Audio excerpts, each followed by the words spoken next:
ದಾಳಿಗೆ ಕಾರಣರಾಗಿರಬಹುದು ಅನ್ನಲಾದಂಥ 4 ಫೋಟೋಗಳನ್ನು NIA ಬಿಡುಗಡೆ ಮಾಡಿದೆ. ಮೊದಲು ರೇಖಾಚಿತ್ರ ಬಿಡುಗಡೆ ಮಾಡಿದರು, ಈಗ ಫೋಟೋಗಳನ್ನೇ ರಿಲೀಸ್ ಮಾಡಿದೆ. TV9ಗೆ ಉಗ್ರರ ಎಕ್ಸ್ಕ್ಲೂಸಿವ್ ಫೋಟೋ ಲಭ್ಯವಾಗಿದೆ. 4 ಉಗ್ರರ ಗುರುತನ್ನು ಪತ್ತೆ ಹಚ್ಚಿದೆ NIA.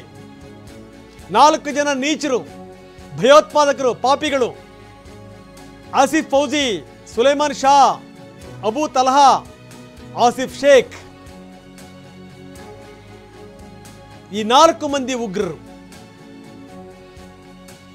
ಪಹಲ್ಗಾಮ್ ದಾಳಿಯನ್ನು ಮಾಡಿದಂಥವರೇ ಇವರು ಅಂತ ಶಂಕಿಸಲಾಗಿದೆ. NIA ಬಿಡುಗಡೆ ಮಾಡಿರುವಂತಹ ಫೋಟೋವನ್ನು ನಾವು ನಿಮಗೆ ತೋರಿಸ್ತಾ ಇದ್ದೀವಿ.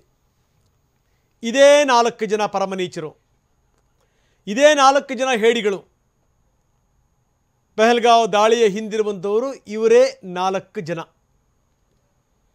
ಅದರ ಎಕ್ಸ್ಕ್ಲೂಸಿವ್ ಫೋಟೋವನ್ನು ನಾವು ನಿಮಗೆ ತೋರಿಸ್ತಾ ಇದ್ದೀವಿ. 4 ಜನರು ಇರುವಂಥ ಫೋಟೋವನ್ನು NIA ಅಧಿಕಾರಿಗಳು ಬಿಡುಗಡೆ ಮಾಡಿದ್ದಾರೆ. ಉಗ್ರರ ಫೋಟೋವನ್ನು ಬಿಡುಗಡೆ ಮಾಡಿದ್ದಾರೆ. ಬಹುಶಃ ಒಂದು ಮೂಲದ ಪ್ರಕಾರ ಏನು ಅಂದರೆ 4 ಜನ ಅಲ್ಲ, 6 ಜನ ಇದ್ದರು ಅನ್ನುವಂಥ ಮಾತುಗಳು ಕೇಳಿಬರ್ತಾ ಇವೆ. ದಾವಣಗೆರೆಯ ನಿವಾಸಿ ಕೂಡ ಅದೇ ಮಾತನ್ನು ಹೇಳ್ತಾ ಇದ್ರು. ನನಗನ್ನಿಸುತ್ತೆ ಬಹುಶಃ 5 ರಿಂದ 6 ಜನ ಇರಬಹುದು ಅಂತ. ಪಕ್ಕಾ ಪ್ಲಾನ್ ಮಾಡಿದ್ರು ಉಗ್ರರು. ಪಕ್ಕಾ ಪ್ಲಾನ್ ಆಗಿತ್ತು. 1 ತಿಂಗಳಿಂದ ಪಹಲ್ಗಾಮ್ನಲ್ಲೇ ಬೀಡುಬಿಟ್ಟಿದ್ರು. ಚಲನವಲನಗಳನ್ನು ಗಮನಿಸ್ತಾ ಇದ್ರು. ಯಾವ ಸಂದರ್ಭದಲ್ಲಿ ಸೇನೆಯ ಸಂಖ್ಯೆಯಲ್ಲಿ ಬಹಳ ಕಡಿಮೆ ಇರುತ್ತೆ ಅದೆಲ್ಲವನ್ನೂ ಕೂಡ ಸ್ಟಡಿ ಮಾಡಿದ್ರು. ಸ್ಥಳೀಯ ಉಗ್ರ ಆಸಿಫ್ ಶೇಖ್ ಮುಖಾಂತರ ದಾಳಿ ನಡೆಸಿದರು. ಸ್ಥಳೀಯರ ಬೆಂಬಲ ಇಲ್ಲದೇ ಇದಾಗಲಿಕ್ಕೆ ಸಾಧ್ಯವೇ ಇಲ್ಲ. ಹೀಗಾಗಿ ಸ್ಥಳೀಯರು ಯಾರ್ಯಾರು ಕೈ ಜೋಡಿಸಿದಾರಲ್ಲ ಅವ್ರನ್ನೂ ಸೇರಿ ಹೆಡೆಮುರಿ ಕಟ್ಟಬೇಕು, ಹೆಣ ಎತ್ತಬೇಕು. ಒಂದೇ ಮಾತಲ್ಲಿ ಹೇಳಬೇಕು ಅಂತಂದರೆ ಸಾಲಕ್ಕೆ ಹೆಣ ಎತ್ತಿದರೆ ಮಾತ್ರ ಸರಿ ಹೋಗುತ್ತೆ ಇದೆಲ್ಲದೂ ಕೂಡ. ಸುಮ್ಮನೆ ಈ ರೀತಿ ದಾಳಿ ಆಗಲಿಕ್ಕೆ ಸಾಧ್ಯವೇ ಇಲ್ಲ. ತಿಂಗಳ ಹಿಂದೆ ಸ್ಕೆಚ್ ಮಾಡಿದ್ರು, 6-7 ಮಂದಿ ಓಡಾಡ್ತಾ ಇದ್ರು, ಎಲ್ಲವನ್ನೂ ಕೂಡ ಪಕ್ಕಾ ಪ್ಲಾನ್ ಮಾಡಿದ್ರು, ಸ್ಥಳೀಯರ ಸಹಕಾರವನ್ನು ಪಡೆದಿದ್ರು. 26/11 ಮುಂಬೈ ದಾಳಿ ಮಾದರಿನಲ್ಲೇ ದಾಳಿ ಆಗಬೇಕು ಅನ್ನುವಂಥ ಸಂಚು. ಪ್ರವಾಸಿಗರನ್ನ ಟಾರ್ಗೆಟ್ ಮಾಡಿದ್ದು 2001ರಿಂದ ಇಲ್ಲಿ ತನಕ ಸಾಮಾನ್ಯವಾಗಿ ಏನು ಅಂದರೆ ಪ್ರವಾಸಿಗರನ್ನ ಟಾರ್ಗೆಟ್ ಮಾಡ್ತಿರ್ಲಿಲ್ಲ. ಯಾಕಂದರೆ ಅನ್ನಕ್ಕೆ ಮಣ್ಣು ಬಿದ್ದಂಗಾಗತ್ತಲ್ಲ. ತಿನ್ನೋದೇ ಪ್ರವಾಸಿಗರು ಕೊಡುವಂಥ ದುಡ್ಡಿನಿಂದ ಹೊಟ್ಟೆ ತುಂಬೋದು. LET ಕಮಾಂಡರ್ ಆಗಿರುವಂಥ ಸೈಫುಲ್ಲಾ ಕಸೂರಿ ಇವನೇ ಇದರ ಮಾಸ್ಟರ್ ಮೈಂಡ್ ಅನ್ನುವಂಥ ಮಾತುಗಳು ಕೇಳಿ ಬರ್ತಾ ಇವೆ. TRF ಸಂಘಟನೆ, ಅದು LETಯ ಅಂಗ ಸಂಘಟನೆ. ಅದೇ ಒಂದು ವಿಷದ ವೃಕ್ಷ ಇವು ಟೊಂಗೆಗಳು. ಇವರಿಂದಲೇ ಈ ದಾಳಿ ನಡೆದಿದೆ. ಈಗಾಗಲೇ ಕೂಂಬಿಂಗ್ ಕಾರ್ಯಾಚರಣೆ ನಡೀತಾ ಇದೆ. ಜಮ್ಮು ಕಾಶ್ಮೀರದಲ್ಲಿ ಹೈ ಅಲರ್ಟ್ ಘೋಷಣೆ ಮಾಡಿದೆ ಸೇನೆ. ಎಲ್ಲ ಸ್ಥಳಗಳನ್ನು ಶೋಧಿಸಲಾಗ್ತಾ ಇದೆ. ಬೇಕಾದಂಥ ಫೋರ್ಸ್ಗಳು ಬಂದು ಇಳಿದಿವೆ. ಇವನೇ ನೋಡಿ LET ಕಮಾಂಡರ್, ನಾವು ತೋರಿಸ್ತಾ ಇದ್ದೀವಿ, ರೌಂಡ್ ಮಾರ್ಕ್ ಮಾಡಿ ತೋರಿಸ್ತಾ ಇದ್ದೀವಲ್ಲ, ಇವನೇ LET ಕಮಾಂಡರ್ ಸೈಫುಲ್ಲಾ ಕಸೂರಿ ಖಾಲಿದ್. ಸೈಫುಲ್ಲಾ ಕಸೂರಿ ಖಾಲಿದ್ ಇವನೇ ಇದರ ಮಾಸ್ಟರ್ ಮೈಂಡ್ ಅನ್ನುವಂಥದ್ದು. ಯಾಕಂದರೆ ಪಹಲ್ಗಾಮ್ ದಾಳಿಯ ಹೊಣೆಯನ್ನು ಹೊತ್ತಿರುವಂಥದ್ದೇ ಈ TRF ಸಂಘಟನೆ. ಈಗಾಗಲೇ ಹೈ ಅಲರ್ಟ್ ಘೋಷಣೆ ಮಾಡಲಾಗಿದೆ ಅನ್ನುವಂಥ ಮಾತನ್ನು ನಾನು ಹೇಳಿದೆ. ಎಲ್ಲ ಕಡೆಗೂ ಕೂಡ ಇಂಚಿಂಚು ಶೋಧ ಕಾರ್ಯಾಚರಣೆ ನಡೀತಾ ಇದೆ. ಅಷ್ಟು ಸುಲಭವಾಗಿ ಬಿಡಲ್ಲ. ಇವತ್ತು ಈವ್ನಿಂಗ್ ವೆರಿ ಇಂಪಾರ್ಟೆಂಟ್ ಮೀಟಿಂಗ್, ಭದ್ರತಾ ಸಮಿತಿಯ ಮೀಟಿಂಗ್ ನಡೆಯುತ್ತೆ. ಖುದ್ದು ಪ್ರಧಾನಿ ಮೋದಿ ಇರ್ತಾರೆ, ಅಮಿತ್ ಶಾ ಇರ್ತಾರೆ, ರಕ್ಷಣಾ ಸಚಿವರು ಇರ್ತಾರೆ, ಜೊತೆಗೆ ಸದಸ್ಯರುಗಳಿರ್ತಾರೆ. ಇವತ್ತು ಎಲ್ಲ ವಿವರಗಳನ್ನು ಕಲೆ ಹಾಕಿದ್ದಾರೆ. ಎಲ್ಲ ವಿಚಾರಗಳ ಬಗ್ಗೆ ಚರ್ಚೆ ಮಾಡ್ತಾರೆ. ಸಾಧಕ ಬಾಧಕಗಳೇನು, ಯಾವ ಹೆಜ್ಜೆ ಇಡಬೇಕು, ಯಾವ ಹೆಜ್ಜೆ ಇಟ್ಟರೆ ಅದರ ಪರಿಣಾಮಗಳೇನೇನು, ಅದೆಲ್ಲದರ ಬಗ್ಗೆಯೂ ಕೂಡ ಸಮಿತಿ ಸಭೆ ಮಾಡಿ ಚರ್ಚೆ ಮಾಡುತ್ತೆ. ಅದಾದ ಮೇಲೆ ಹೆಜ್ಜೆ ಇಡ್ತಾರೆ. ನನಗನ್ಸುತ್ತೆ ಬಹುಶಃ ದೊಡ್ಡ ಮಟ್ಟದ ಬಿಸಿನೇ ಮುಟ್ಟಿಸ್ತಾರೆ ಪಾಕಿಸ್ತಾನಕ್ಕೆ ಅಂತ. ಹೀಗಾಗಿಯೇ ಪಾಕಿಸ್ತಾನ ಪತ್ರಗುಟ್ಟು ಹೋಗಿದೆ. ಸೇನೆಯಲ್ಲಿ ಈಗಾಗಲೇ ಈ ತುಕಡಿಗಳನ್ನು ಜಮಾಯಿಸ್ತಾ ಇದ್ದಾರೆ. ಜೊತೆಗೆ ಉಗ್ರರ ಅಡಗುದಾಣಗಳು ಏನೇನಿದಾವಲ್ಲ ಅವನ್ನೆಲ್ಲವನ್ನೂ ಕೂಡ ಸ್ಥಳಾಂತರ ಮಾಡಲಾಗ್ತಾ ಇದೆ. ಸಂತೋಷ್ ಲಾಡ್ ಇಲ್ಲಿಂದ ಜಮ್ಮು ಕಾಶ್ಮೀರಕ್ಕೆ ಹೋಗಿದ್ದಾರೆ ಕನ್ನಡಿಗರನ್ನ ಕರೆತರಲಿಕ್ಕೆ. ಕನ್ನಡಿಗರ ರಕ್ಷಣೆಯ ಬಗ್ಗೆ ಲಾರ್ಡ್ ವಿವರವನ್ನು ಕೊಟ್ಟಿದ್ದಾರೆ ಕೇಂದ್ರ ಗೃಹ ಸಚಿವ ಅಮಿತ್ ಶಾ ಅವರಿಗೆ. ಕರ್ನಾಟಕದ 3 ಜನ ಸಾವನ್ನಪ್ಪಿದ್ದಾರೆ. ಅದರ ಎಲ್ಲ ವಿವರಗಳನ್ನು ಕೂಡ ಸಂತೋಷ್ ಲಾಡ್ ಅಮಿತ್ ಶಾ ಅವರಿಗೆ ನೀಡಿದ್ದಾರೆ. ಜೊತೆಗೆ ಅವ್ರನ್ನ ಕರೆತರಲಿಕ್ಕೆ ಬಾಡಿನ ತರಲಿಕ್ಕೂ ಕೂಡ ಎಲ್ಲ ರೀತಿಯ ವ್ಯವಸ್ಥೆಗಳನ್ನು ಮಾಡಿಕೊಳ್ಳಲಾಗ್ತಾ ಇದೆ. ಜೊತೆಗೆ ಏನಂದರೆ ಜಮ್ಮು ಕಾಶ್ಮೀರದ ಮುಖ್ಯಮಂತ್ರಿ ಒಮರ್ ಅಬ್ದುಲ್ಲಾ ಜೊತೆಗೂ ಕೂಡ ಅವರು ಮಾತುಕತೆ ನಡೆಸಿದ್ದಾರೆ. ಇದು ಸಂಗತಿ. ಒಂದು ಕಡೆಗೆ ಇದೆಲ್ಲ ನಡೀತಾ ಇದೆ, ಇನ್ನೊಂದು ಕಡೆಗೆ ಮುಂದಿನ ಕ್ರಮಗಳೇನೇನು ಅದಕ್ಕೆ ಸಂಬಂಧಪಟ್ಟಂಗೆ ಇವತ್ತು ಮಧ್ಯಾಹ್ನದಿಂದ ಒಂದಷ್ಟು ಸ್ಪಷ್ಟ ಚಿತ್ರಣ ಸಿಗುತ್ತೆ. ಸಂಜೆ ಅಂತೂ ವೆರಿ ಇಂಪಾರ್ಟೆಂಟ್ ಮೀಟಿಂಗ್ ಆದಮೇಲೆ ಸೇನೆಯ ಕಾರ್ಯಾಚರಣೆ ಏನು,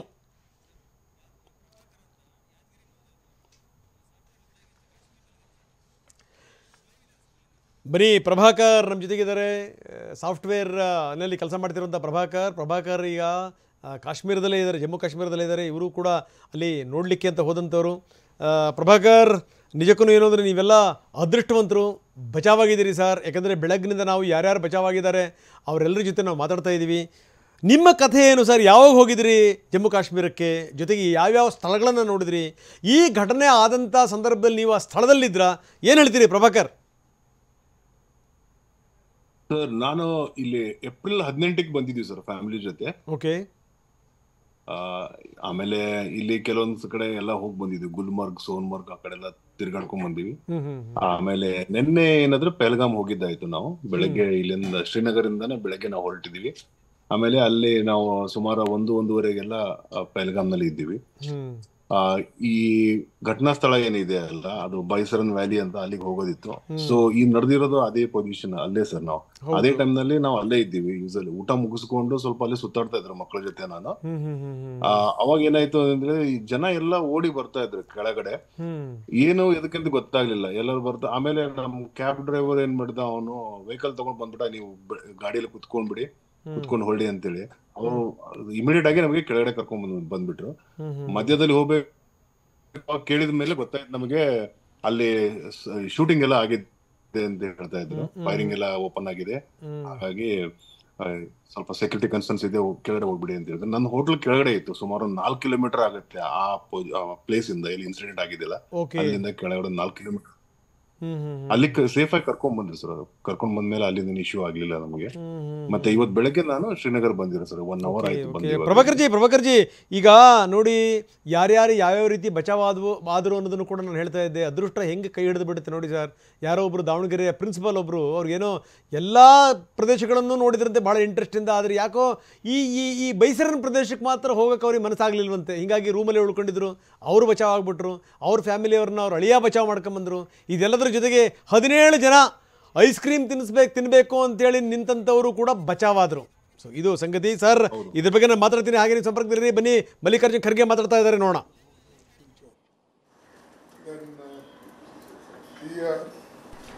The PCCR cabinet also deputed our labor minister, Mr. Santosh Lad. I spoke to Santosh Lad also. He told that he met 2 members of the family and their children, and he is also meeting nearly 200 tourists from Karnataka. They are in various hotels. Therefore, after meeting them, he is also arranging the flights to reach Bangalore or various places where they can be accommodated.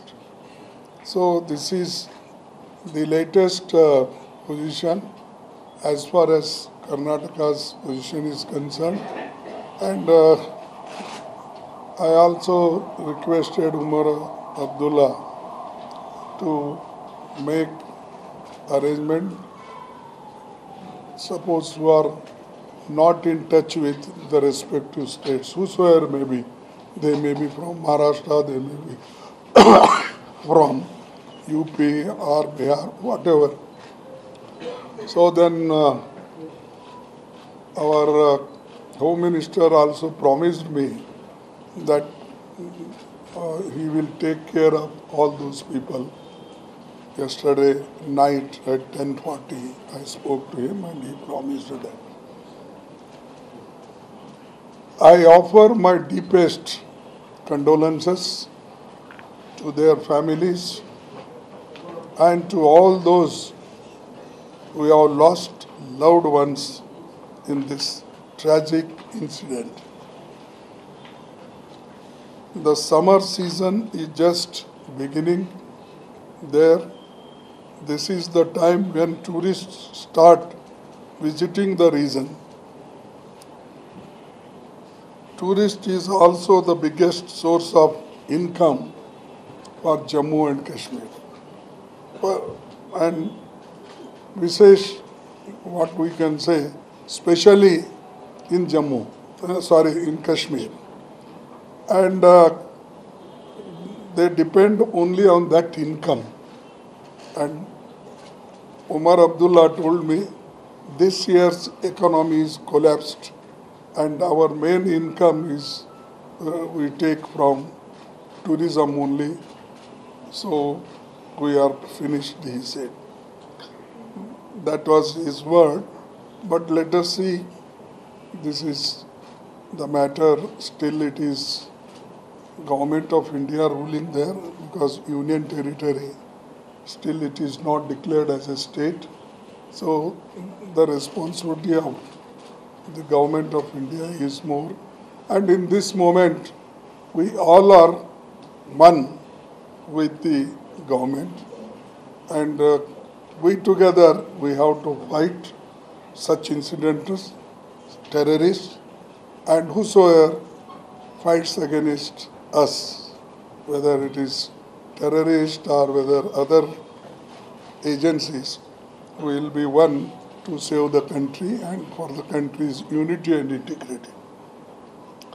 The summer season is really helpful to the Kashmir, but unfortunately after this incident there will be drastically. ಇದೆಲ್ಲದರ ಜೊತೆಗೆ ಪಹಲ್ಗಾಮ್ ಉಗ್ರ ದಾಳಿಯಲ್ಲಿ ಕನ್ನಡಿಗರ ಪರದಾಟದ ಬಗ್ಗೆ ಈಗಾಗಲೇ CM ಸಭೆ ಕರೆದಿದ್ದಾರೆ. ಕಾಶ್ಮೀರದಲ್ಲಿ 40ಕ್ಕೂ ಹೆಚ್ಚು ಕನ್ನಡಿಗರಿದ್ದಾರೆ. ಅವರೆಲ್ಲರಿಗೂ ಕೂಡ ಸಿದ್ದರಾಮಯ್ಯ ಧೈರ್ಯ ಹೇಳಿದ್ದಾರೆ. ಜೊತೆಗೆ ಮೃತ ಮಂಜುನಾಥ್ ಸಂಬಂಧಿಕರ ಜೊತೆಗೂ ಕೂಡ ಸಿದ್ದರಾಮಯ್ಯನವರು ಮಾತನಾಡಿದ್ದಾರೆ. ಮೃತ ಭೂಷಣ್ ಅವರ ಪತ್ನಿ ಜೊತೆಗೂ ಕೂಡ ಸಿದ್ದರಾಮಯ್ಯ ಮಾತನಾಡಿದ್ದಾರೆ. ಫೋನ್ ಮಾಡಿ ಧೈರ್ಯ ಹೇಳಿದ್ದಾರೆ. ಕನ್ನಡಿಗರ ರಕ್ಷಣೆಗೆ ಸಂಬಂಧಪಟ್ಟಂತೆ ಸಿಎಂ ಮೀಟಿಂಗ್ ಮಾಡ್ತಾ ಇದ್ದಾರೆ. ಇನ್ನು ಕನ್ನಡಿಗರನ್ನು ಕರೆತರಲಿಕ್ಕೆ ವಿಶೇಷ ವಿಮಾನವನ್ನು ಕೂಡ ವ್ಯವಸ್ಥೆ ಮಾಡಬೇಕು ಅನ್ನೋದ್ರ ಬಗ್ಗೆನೂ ಕೂಡ ಚರ್ಚೆ ಆಗ್ತಾ ಇದೆ. ಒಂದು ಕಡೆಗೆ ಸಿದ್ದರಾಮಯ್ಯನವರ ಸಭೆ, ಇನ್ನೊಂದು ಕಡೆಗೆ ಈವ್ನಿಂಗ್ ವೆರಿ ಇಂಪಾರ್ಟೆಂಟ್ ಸಭೆ, ಪ್ರಧಾನಿ ಮೋದಿಯವರ ನೇತೃತ್ವದಲ್ಲಿ ನಡೆಯುವಂಥ ಸಭೆ.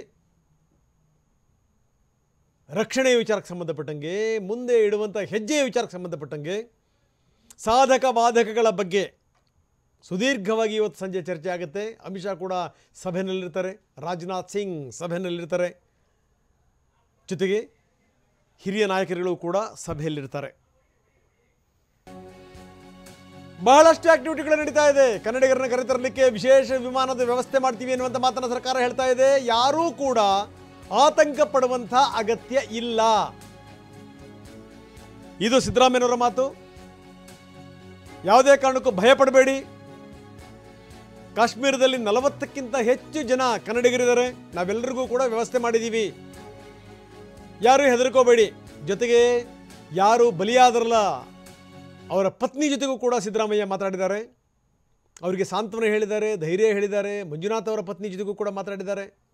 ನಿಮ್ಮೊಂದಿಗೆ ನಾವಿದ್ದೇವೆ ಅನ್ನುವಂಥ ಮಾತನ್ನು ಕೂಡ ಹೇಳಿದ್ದಾರೆ. ಯಾರೂ ಕೂಡ ಆತಂಕ ಪಡಬೇಡಿ ಅಂತ ಕೂಡ ಮುಖ್ಯಮಂತ್ರಿಗಳು ಹೇಳಿದ್ದಾರೆ. ಇದೆಲ್ಲದರ ಜೊತೆಗೆ ಅಮಿತ್ ಶಾ ಅವ್ರನ್ನ ಭೇಟಿ ಮಾಡಿದಂಥ ಲಾರ್ಡ್ ಎಲ್ಲ ವಿವರಗಳನ್ನು ಕೊಟ್ಟಿದ್ದಾರೆ. ರಾಜ್ಯದ 3 ಬಲಿಯಾಗಿರೋದ್ರ ಬಗ್ಗೆ ವಿವರಗಳನ್ನು ಕೊಟ್ಟಿದ್ದಾರೆ. ಜೊತೆಗೆ ಏನೇನು ನಾವು ವ್ಯವಸ್ಥೆ ಮಾಡ್ತಾ ಇದ್ದೀವಿ ಅದೆಲ್ಲದನ್ನು ಕೂಡ ಅವ್ರಿಗೆ ವಿವರಿಸಿದ್ದಾರೆ. ಬರೀ ಪ್ರಭಾಕರ್ ಹೇಳ್ತಾ ಇದ್ರು, ನೋಡಿ ಅದೃಷ್ಟ ಚೆನ್ನಾಗಿತ್ತು, ಯಾರ್ಯಾರು ಯಾವ್ಯಾವ ರೀತಿ ಬಚಾವಾದರೂ ನಾವು ಅದರ ಎಲ್ಲ ವಿವರಗಳನ್ನು ನಿಮಗೆ ಕೊಡ್ತಾ ಇದ್ದೀವಿ. ಯಾರೋ ಏನು ಅಂದರೆ ಎಷ್ಟರ ಮಟ್ಟಿಗೆ ಈ ಕಾಮನ್ ಸೆನ್ಸ್ ಕೆಲಸ ಮಾಡ್ತು ಅಂತಂದರೆ ಏನಾದರೂ ಗುಂಡು ಹಾರಿಸಿದಂಥ ಸಂದರ್ಭದಲ್ಲಿ ನೆಲಕ್ಕೆ ಬಿದ್ದು ನಾವು ಹೆಂಗೆ ಬಚಾವಾಗಬೇಕು ಅಂತ ಬರೀ ಅವರು ಬಚಾವಾಗಿದ್ದಲ್ಲ, ಅಕ್ಕಪಕ್ಕದವ್ರನ್ನೂ ಕೂಡ ಬಚಾವ್ ಮಾಡಿದರು. ನಂಬರ್ 1. ಇನ್ನೊಂದು ಕಡೆಗೆ ಏನು ಅಂತಂತಂದರೆ ಈ ಐಸ್ ಕ್ರೀಮ್ ತಿನ್ನೋಕ್ಕೆ ಅಂತ ನಿಂತಂಥವ್ರು 1 ಗಂಟೆ ತಡ ಆಯಿತು, ಅದೃಷ್ಟ ನೆಟ್ಟಗಿತ್ತು, ಅವರ ಜೀವನ ತಣ್ಣಗಿರುತ್ತೆ. ಯಾಕಂದರೆ ಅದೃಷ್ಟ ಎಷ್ಟು ಮಟ್ಟಿಗೆ ಕೈ ಹಿಡಿತು ಅಂತಂದರೆ 17 ಜನ ಪಾರಾದರು. ಇನ್ನೊಂದು ಕಡೆಗೆ ನಾವು ಸಾಫ್ಟ್ವೇರ್ ಉದ್ಯಮಿಯವ್ರ ಜೊತೆಗೆ ನಾವು ಮಾತಾಡ್ತಾ ಇದ್ವಿ. ಅವ್ರು ಹೇಳ್ತಾ ಇದ್ರು, ಪ್ರಭಾಕರ್ ಯಾವ ರೀತಿ ನಾವು ಬಚಾವಾದ್ವಿ ಅಂತ. ಬಹುಶಃ ಏನು ಅಂದರೆ ಒಂದು 5-6 ಕಿಲೋಮೀಟ್ರ್ ದೂರದಲ್ಲಿತ್ತು ಆ ಪ್ರದೇಶ. ಅಲ್ಲಿಗೆ ಹೋಗಿದ್ದರೆ ಸ್ಥಿತಿಗತಿಗಳು ಯಾವ ರೀತಿ ಇರ್ತಾಯಿತ್ತು. ಪ್ರಭಾಕರ್ ಜುಜಾರೆ ನಮ್ಮ ಜೊತೆಗೆ ಸಂಪರ್ಕದಲ್ಲಿದ್ದಾರೆ. ಪ್ರಭಾಕರ್ಜಿ, ತಾವು ಆಗಲೇ ಮಾತಾಡ್ತಾ ಇದ್ರಿ, ಮುಂದುವರಿಸಿ. ಎಷ್ಟೊತ್ತಿಗೆ ನೀವು ಇಲ್ಲಿ ಘಟನೆ ಆಯ್ತಲ್ಲ, ಈ ಘಟನೆಯ ಸ್ಥಳವನ್ನು ನೀವು ಎಷ್ಟೊತ್ತಿಗೆ ತಲುಪಬೇಕು ಅಂತ ಪ್ಲಾನ್ ಮಾಡಿದ್ರಿ? ಏನಾದರೂ ಸ್ವಲ್ಪ ಏನಾದರೂ ಮೊದಲೇ ಹೊರಟಿದ್ರೆ ನೀವು ಕೂಡ ಸ್ಥಳದಲ್ಲಿ ಇರ್ತಾ ಇದ್ರಾ ಅಂತ ಆ ಏರಿಯಾ ನೋಡಲಿಕ್ಕೆ? ಸರ್, ನಾವು ಆ ಘಟನಾ ಸ್ಥಳದಲ್ಲಿ ಇದ್ದೀವಿ. ಒಂದು 100-150 ಮೀಟರ್ ದೂರ ಅಷ್ಟೇ ಇರೋದು ನಾವು ಅಲ್ಲಿ ಇರೋದು. ಆಕ್ಚುಲಿ ನಾವು ಏನು ಈ 3 ದಿವಸದಿಂದ ಇಲ್ಲಿ ಸುತ್ತಾಡ್ತಾ ಇದ್ದೀವಲ್ಲ, ಮನೆಯಲ್ಲಿ ವೈಫಿಗೆ ನಮ್ಗೆ ಸ್ವಲ್ಪ ಜ್ವರ ಆ ತರ ಎಲ್ಲ ಆಗಿತ್ತು. ಹಾಗಾಗಿ ನಾವೇನ್ ಡಿಸೈಡ್ ಮಾಡಿದೀವಿ, ಆ ಪ್ಲೇಸಿಗೆ ನಾಳೆ ಹೋಗೋದಾದ್ರು, ಅಂದ್ರೆ ಇವತ್ತಿನ ದಿವಸ ನಾವು ಆ ಪ್ಲೇಸಿಗೆ ವಿಸಿಟ್ ಮಾಡೋದಕ್ಕಾಗಿತ್ತು ಸರ್ ನಾವು. ಹಾಗಾಗಿ ನಾವು ಊಟ ಮುಗಿಸ್ಕೊಂಡು ಸುಮ್ಮನೆ ಲಾಡ್ಜಿಗೆ ಹೋಗೋಣ ಅಂತೇಳಿ ನಮ್ದು ಪ್ಲಾನ್ ಇತ್ತು. ಬಟ್ ಅದೇ ಪ್ರಾಬ್ಲಮ್, ಅದೇ ಟೈಮ್ ನಲ್ಲಿ ಈ ಜನ ಎಲ್ಲ ಓಡಿ ಬರ್ತಾ ಇದ್ರಲ್ಲ ಆ ಪ್ಲೇಸ್ ಅಲ್ಲಿ, ನಾವು ಅಲ್ಲಿ ವೆಹಿಕಲ್ ನಿಂತ್ಕೊಂಡಿತ್ತು. ನಮ್ ಡ್ರೈವರ್ ಏನ್ ಮಾಡಿದ್ರು, ಇಮಿಡಿಯೇಟ್ ಆಗಿ ವೆಹಿಕಲ್ ತಗೊಂಡ್ಬಂದು, ಇಲ್ಲ ಇಲ್ಲಿಂದ ಹೋಗ್ಬೇಡ ಬನ್ನಿ ಕೆಳಗಡೆ ಅಂತ ಕರ್ಕೊಂಡ್ ಬಂದ್ಬಿಟ್ರು ಅವಾಗ. ಸೊ ಹುಷಾರ್ ಇರ್ಲಿಲ್ಲ ಅಂತ ಒಂದೇಗೋಸ್ಕರ ಆಮೇಲೆ ನಾವು ಆಕ್ಚುಲಿ ನಾವು ಇವತ್ತಿನ ದಿವಸ ಆ ಕಡೆ ಹೋಗೋಣ, 1 ದಿವಸ ಸ್ಟೇ ಇತ್ತಲ್ಲ, ಅದಕ್ಕೋಸ್ಕರ ನಾವು ಇವತ್ತು ಹೋಗೋ ಪ್ಲಾನ್ ಇತ್ತು ಸರ್ ಆಕ್ಚುಲಿ ನಮ್ದು. ಸರ್ ಬೆಳಗ್ಗೆ ಒಬ್ರು ಪ್ರಿನ್ಸಿಪಾಲ್ ಮಾತಾಡ್ತಾ ಇದ್ರು, ಕೆಳಗಡೆಯ ದೃಶ್ಯಾವಳಿಗಳು ಯಾವ ರೀತಿ ಇತ್ತು ಅಂತ. ಅವ್ರ ಮೇಲ್ಗಡೆ ಹೋಗಿಲ್ಲ, ಆದ್ರೆ ಅವ್ರು ಹೇಳ್ತಾ ಇದ್ರು ಕುದುರೆಗಳು ಯಾವ ರೀತಿ ಓಡ್ ಬರ್ತಾ ಇದ್ವು ಅಂದ್ರೆ ಸಿನಿಮಾದಲ್ಲಿ ಬರ್ತಾವಲ್ಲ ಕುದುರೆಗಳು, ಹಂಗ್ ಓಡ್ ಬರ್ತಾ ಇದ್ವು ಅಂತ. ಜನ ಓಡ್ ಬರ್ತಾ ಇದ್ರು. ಯಾಕೆ ಅಂತ ಕೇಳಿದ್ರಂತೆ ಸರ್. ವೆರಿ ಇಂಟ್ರೆಸ್ಟಿಂಗ್, ಕೇಳಿಸ್ಕೊಳ್ಳಿ. ಏನು ಅಂತಂದ್ರೆ ಜನ ಹೇಳಿದ್ರಂತೆ, ನೇನೆ ತೂಫಾನ್ ಆಗಯ ಅಂತ. ಅಂದರೆ ಈ ಭಯೋತ್ಪಾದಕರ ಹೆಸರಲ್ಲೇ ಬಂದಿರುವಂಥ ತೂಫಾನ್ ಅಂತ ಪಾಪ ಈ ಯಜಮಾನರಿಗೆ ಗೊತ್ತಿಲ್ಲ. ಒಂದು ಚೂರು ಹೆಚ್ಚು ಕಡಿಮೆ ಆಗಿದ್ರು ಕೂಡ ಆಗಬಾರ್ದು ಆಗೋಗ್ಬಿಡ್ತಿತ್ತು ಅಂತ. ತಮಗೇನು ಅನಿಸ್ತು ಸರ್, ಆ ಜನರು ಓಡ್ ಬರ್ತಿರುವಂಥ ಸಂದರ್ಭದಲ್ಲಿ ಯಾಕೆ ಹಿಂಗೆ ಓಡ್ ಬರ್ತಾ ಇದ್ದಾರೆ, ಏನು ಎತ್ತ, ಏನಾದರೂ ಅದ್ರ ಬಗ್ಗೆ ಕ್ಲಾರಿಟಿ ಸಿಗ್ತಾ ತಮಗೆ? ಇಲ್ಲ ಸರ್, ಅಲ್ಲಿ ಈ ಜನರಲ್ಲಿ ಏನಾಗುತ್ತೆ, ಫೋಟೋ ಅದೆಲ್ಲ ತೆಗಿಯಕಂತ ಜನ ಕೆಲವೊಬ್ರೆಲ್ಲ ಓಡಿ ಬರ್ತಾ ಇರ್ತಾರಲ್ಲ, ಇಷ್ಟು ಜನ ಬರ್ತಾ ಇದ್ರು ಒಟ್ಟಿಗೆ ಎಲ್ಲ ಒಮ್ಮೆಲಿಗೆ. ಅದು ಸ್ವಲ್ಪ ನನಗೆ ಹಿಂದೆ ನೋಡಿದ್ರೆ ಕುದುರೆಗಳೆಲ್ಲ ಓಡಿಸ್ತಾ ಇದ್ರು. ಆಮೇಲೆ ರೋಡಿಗೆಲ್ಲ ತಗೊಂಡ್ಬಂದು ಕುದುರೆಗಳು ಕೆಳಗಡೆ ತಗೊಂಡು ಹೋಗ್ತಾ ಇದಾರೆ. ಅವಾಗೆಲ್ಲ ಕಂಪ್ಲೀಟ್ ಆಗಿ ರೋಡ್ ಬ್ಲಾಕ್ ಮಾಡ್ಕೊಂಡಾಗಿದ್ರು. ಅವರು ಕೂಡ ಬ್ಲಾಕ್ ಮಾಡಿದ್ರು. ಆ CRPF ಅವ್ರು ಬಂದು ಆ ಕುದುರೆಗಳನ್ನೆಲ್ಲ ಸೈಡ್ಗೆಲ್ಲ ಹಾಕ್ಸಿ ಮೇಲೆ ಅವ್ರ ಗುಡ್ಡದಲ್ಲಿ ಮತ್ತೆ ಬೆಟ್ಟದಲ್ಲಿ ಮತ್ತೆ ಹಚ್ಚಿದ್ರು ಅವರಿಗೆಲ್ಲ. ಅವಾಗ ನಮ್ ಕಾರ್ ಕ್ಲಿಯರ್ ಆಗಿ ನಾವು ಮುಂದ್ಗಡೆ ಹೋಗಿದ್ವಿ ಸರ್. ಈ ಜನ ಎಲ್ಲ ಓಡಿ ಬರ್ತಾರೆ ನೋಡಿದ್ರೆ ಆ ಟೈಮ್ ನಲ್ಲಿ ನಮ್ಗೇನು ಅನ್ಸ್ಲಿಲ್ಲ. ಕಾರ್ ನಲ್ಲಿ ಕುತ್ಕೊಂಡ ತಕ್ಷಣನೇ ಸ್ವಲ್ಪ ಡ್ರೈವರ್ ಮುಂದೆ ಹೋಗಿ ಆ ಕುದುರೆಗಳ ಕ್ರಾಸ್ ಮಾಡಿದ ಮೇಲೆನೆ ಅಲ್ಲಿ ಕೇಳಿದ್ರೆ, ಇಲ್ಲ ಅಲ್ಲೆಲ್ಲ ಫೈರಿಂಗ್ ಓಪನ್ ಆಗಿದೆ, ಅದಕ್ಕೆ ಎಲ್ಲ ಓಡ್ತಾ ಇದಾರೆ ಅಂತ ಹೇಳಿದ್ರೆ ಅವಾಗ ಗೊತ್ತಾಯ್ತು. ಅವನು ಇಮಿಡಿಯೇಟ್ ಆಗಿ ತಗೊಂಡ್ಬಂದು ನಮ್ಗೆ ಮತ್ತೆ ಲಾಡ್ಜಿಗೆ ಡ್ರಾಪ್ ಮಾಡಿದ್ರು ಸರ್.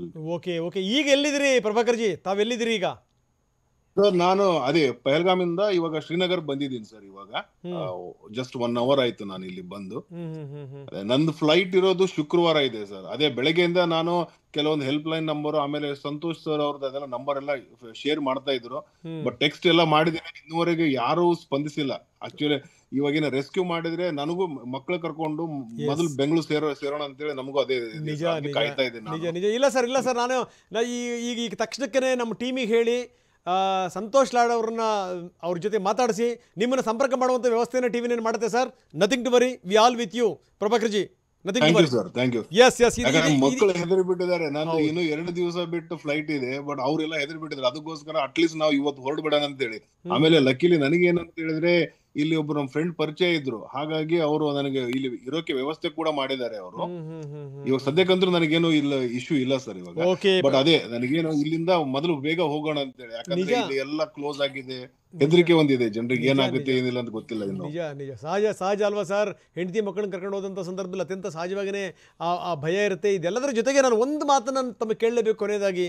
ಏನು ಸರ್, ನಮ್ಮ ದೇಶದಲ್ಲಿ ನಾವು ಇನ್ನೊಂದು ಕಡೆ ಹೋಗುವಂಥ ಸಂದರ್ಭದಲ್ಲಿ ಈ ಪ್ರಾಣ ಭಯದಿಂದ, ಜೀವ ಭಯದಿಂದ ನರಳಬೇಕು ಅಂತಂದರೆ ಎಂಥ ದುರಂತ ಪ್ರಭಾಕರ್ಜಿ ಇದು.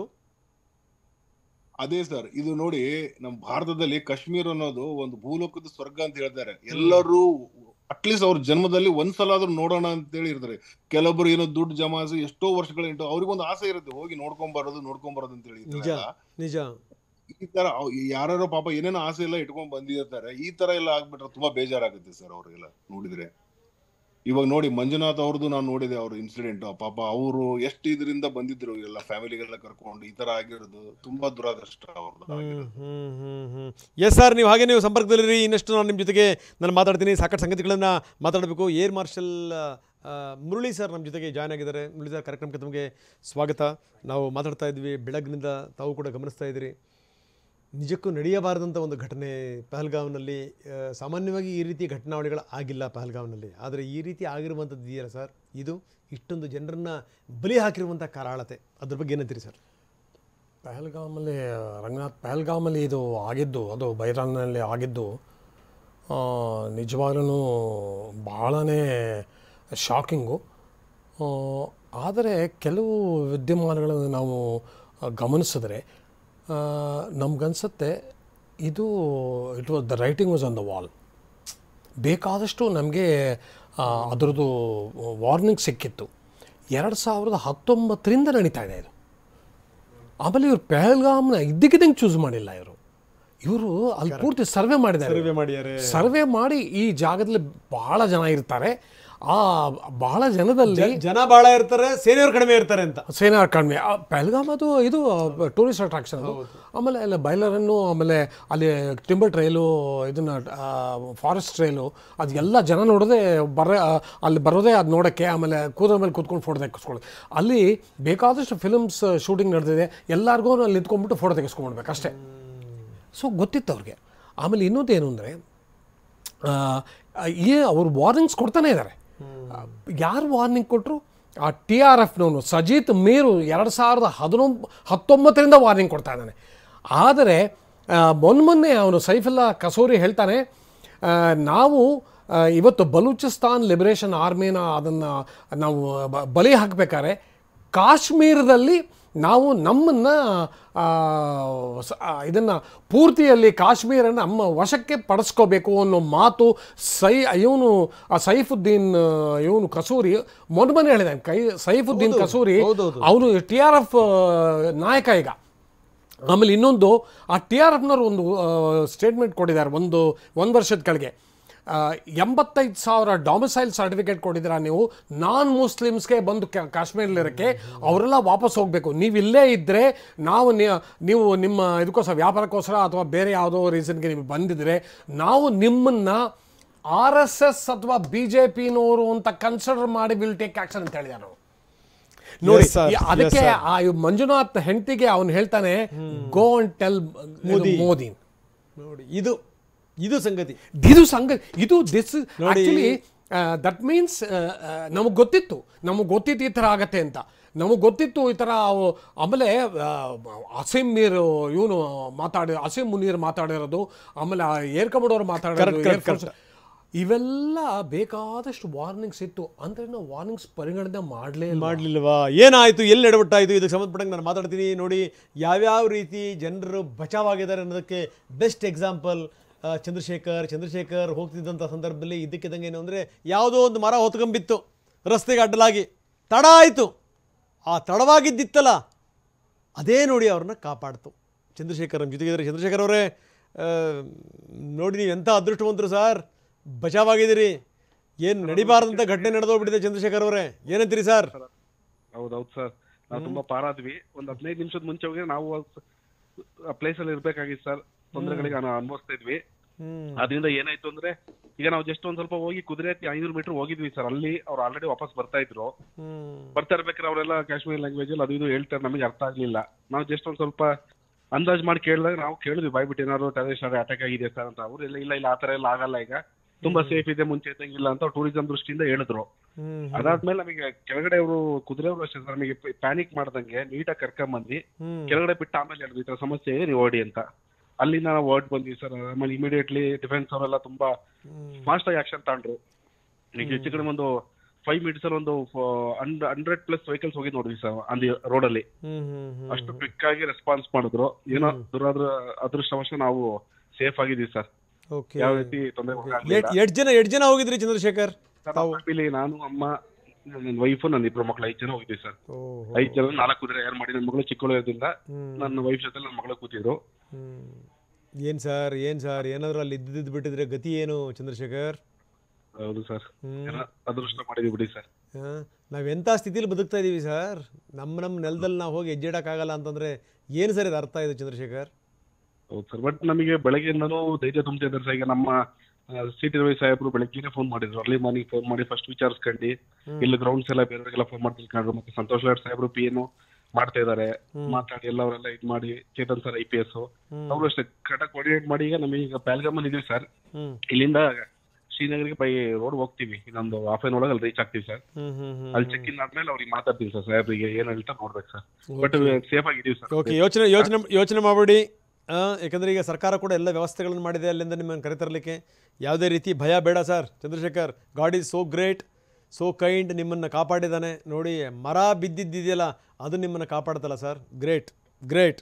ಸೊ ಒಂದು ಮಾತನ್ನು ಹೇಳ್ಬೋದು ಏನು ಅಂದರೆ, ಬಿದ್ದಿದ್ದು ಮರ ಅಲ್ಲ, ಅದು ಸಾವನ್ನು ತಡೆದ ತಡೆಗೋಡೆ. ಚಂದ್ರಶೇಖರ್ ಅವರ ವಿಚಾರಕ್ಕೆ ಸಂಬಂಧಪಟ್ಟಾಗ. ಯಾಕಂದರೆ ಮರ ಬೀಳಲಿಲ್ಲ ಅಂದಿದ್ದಿದ್ರೆ ಅವರು ಆ ಸ್ಥಳ ತಲುಪ್ತಾಯಿದ್ರು.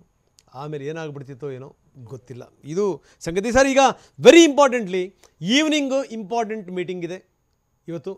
ಆ ಮೀಟಿಂಗಿನ ಸಾರಥ್ಯ ವಹಿಸ್ತಿರುವಂಥವರು ಮೋದಿಯವರು, ಅಮಿತ್ ಶಾ ಇರ್ತಾರೆ, ಜೊತೆಗೆ ರಾಜನಾಥ್ ಸಿಂಗ್ ಇರ್ತಾರೆ, ಸೇನೆಯ ನಾಯಕರುಗಳು, ಕಮಾಂಡರ್ಗಳು ಕೂಡ ಇರ್ತಾರೆ. ಸರ್, ಮುಂದೆ ಭಾರತದ ಹೆಜ್ಜೆ ಏನು ಈ ವಿಚಾರಕ್ಕೆ ಸಂಬಂಧಪಟ್ಟಂಗೆ? ಎಲ್ಲರದು ಒಂದೇ ಒಂದು ಅಭಿಪ್ರಾಯ, ಈ ಸಾರಿ ಹೊಡಿಬೇಕು, ಸರಿಯಾಗಿ ಹೊಡಿಬೇಕು.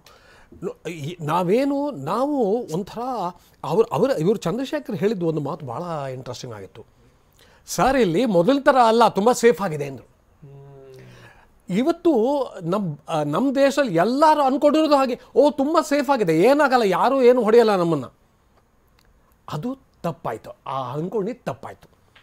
ಆಮೇಲೆ ಇನ್ನೊಂದೇನು, ಬೇಕಾದಷ್ಟು ನಾವು ವಾರ್ನಿಂಗ್ ಸಿಕ್ಕರೂ ನಾವೇನು ಆ್ಯಕ್ಷನ್ ತೊಗೊಳ್ಳಿಲ್ಲ.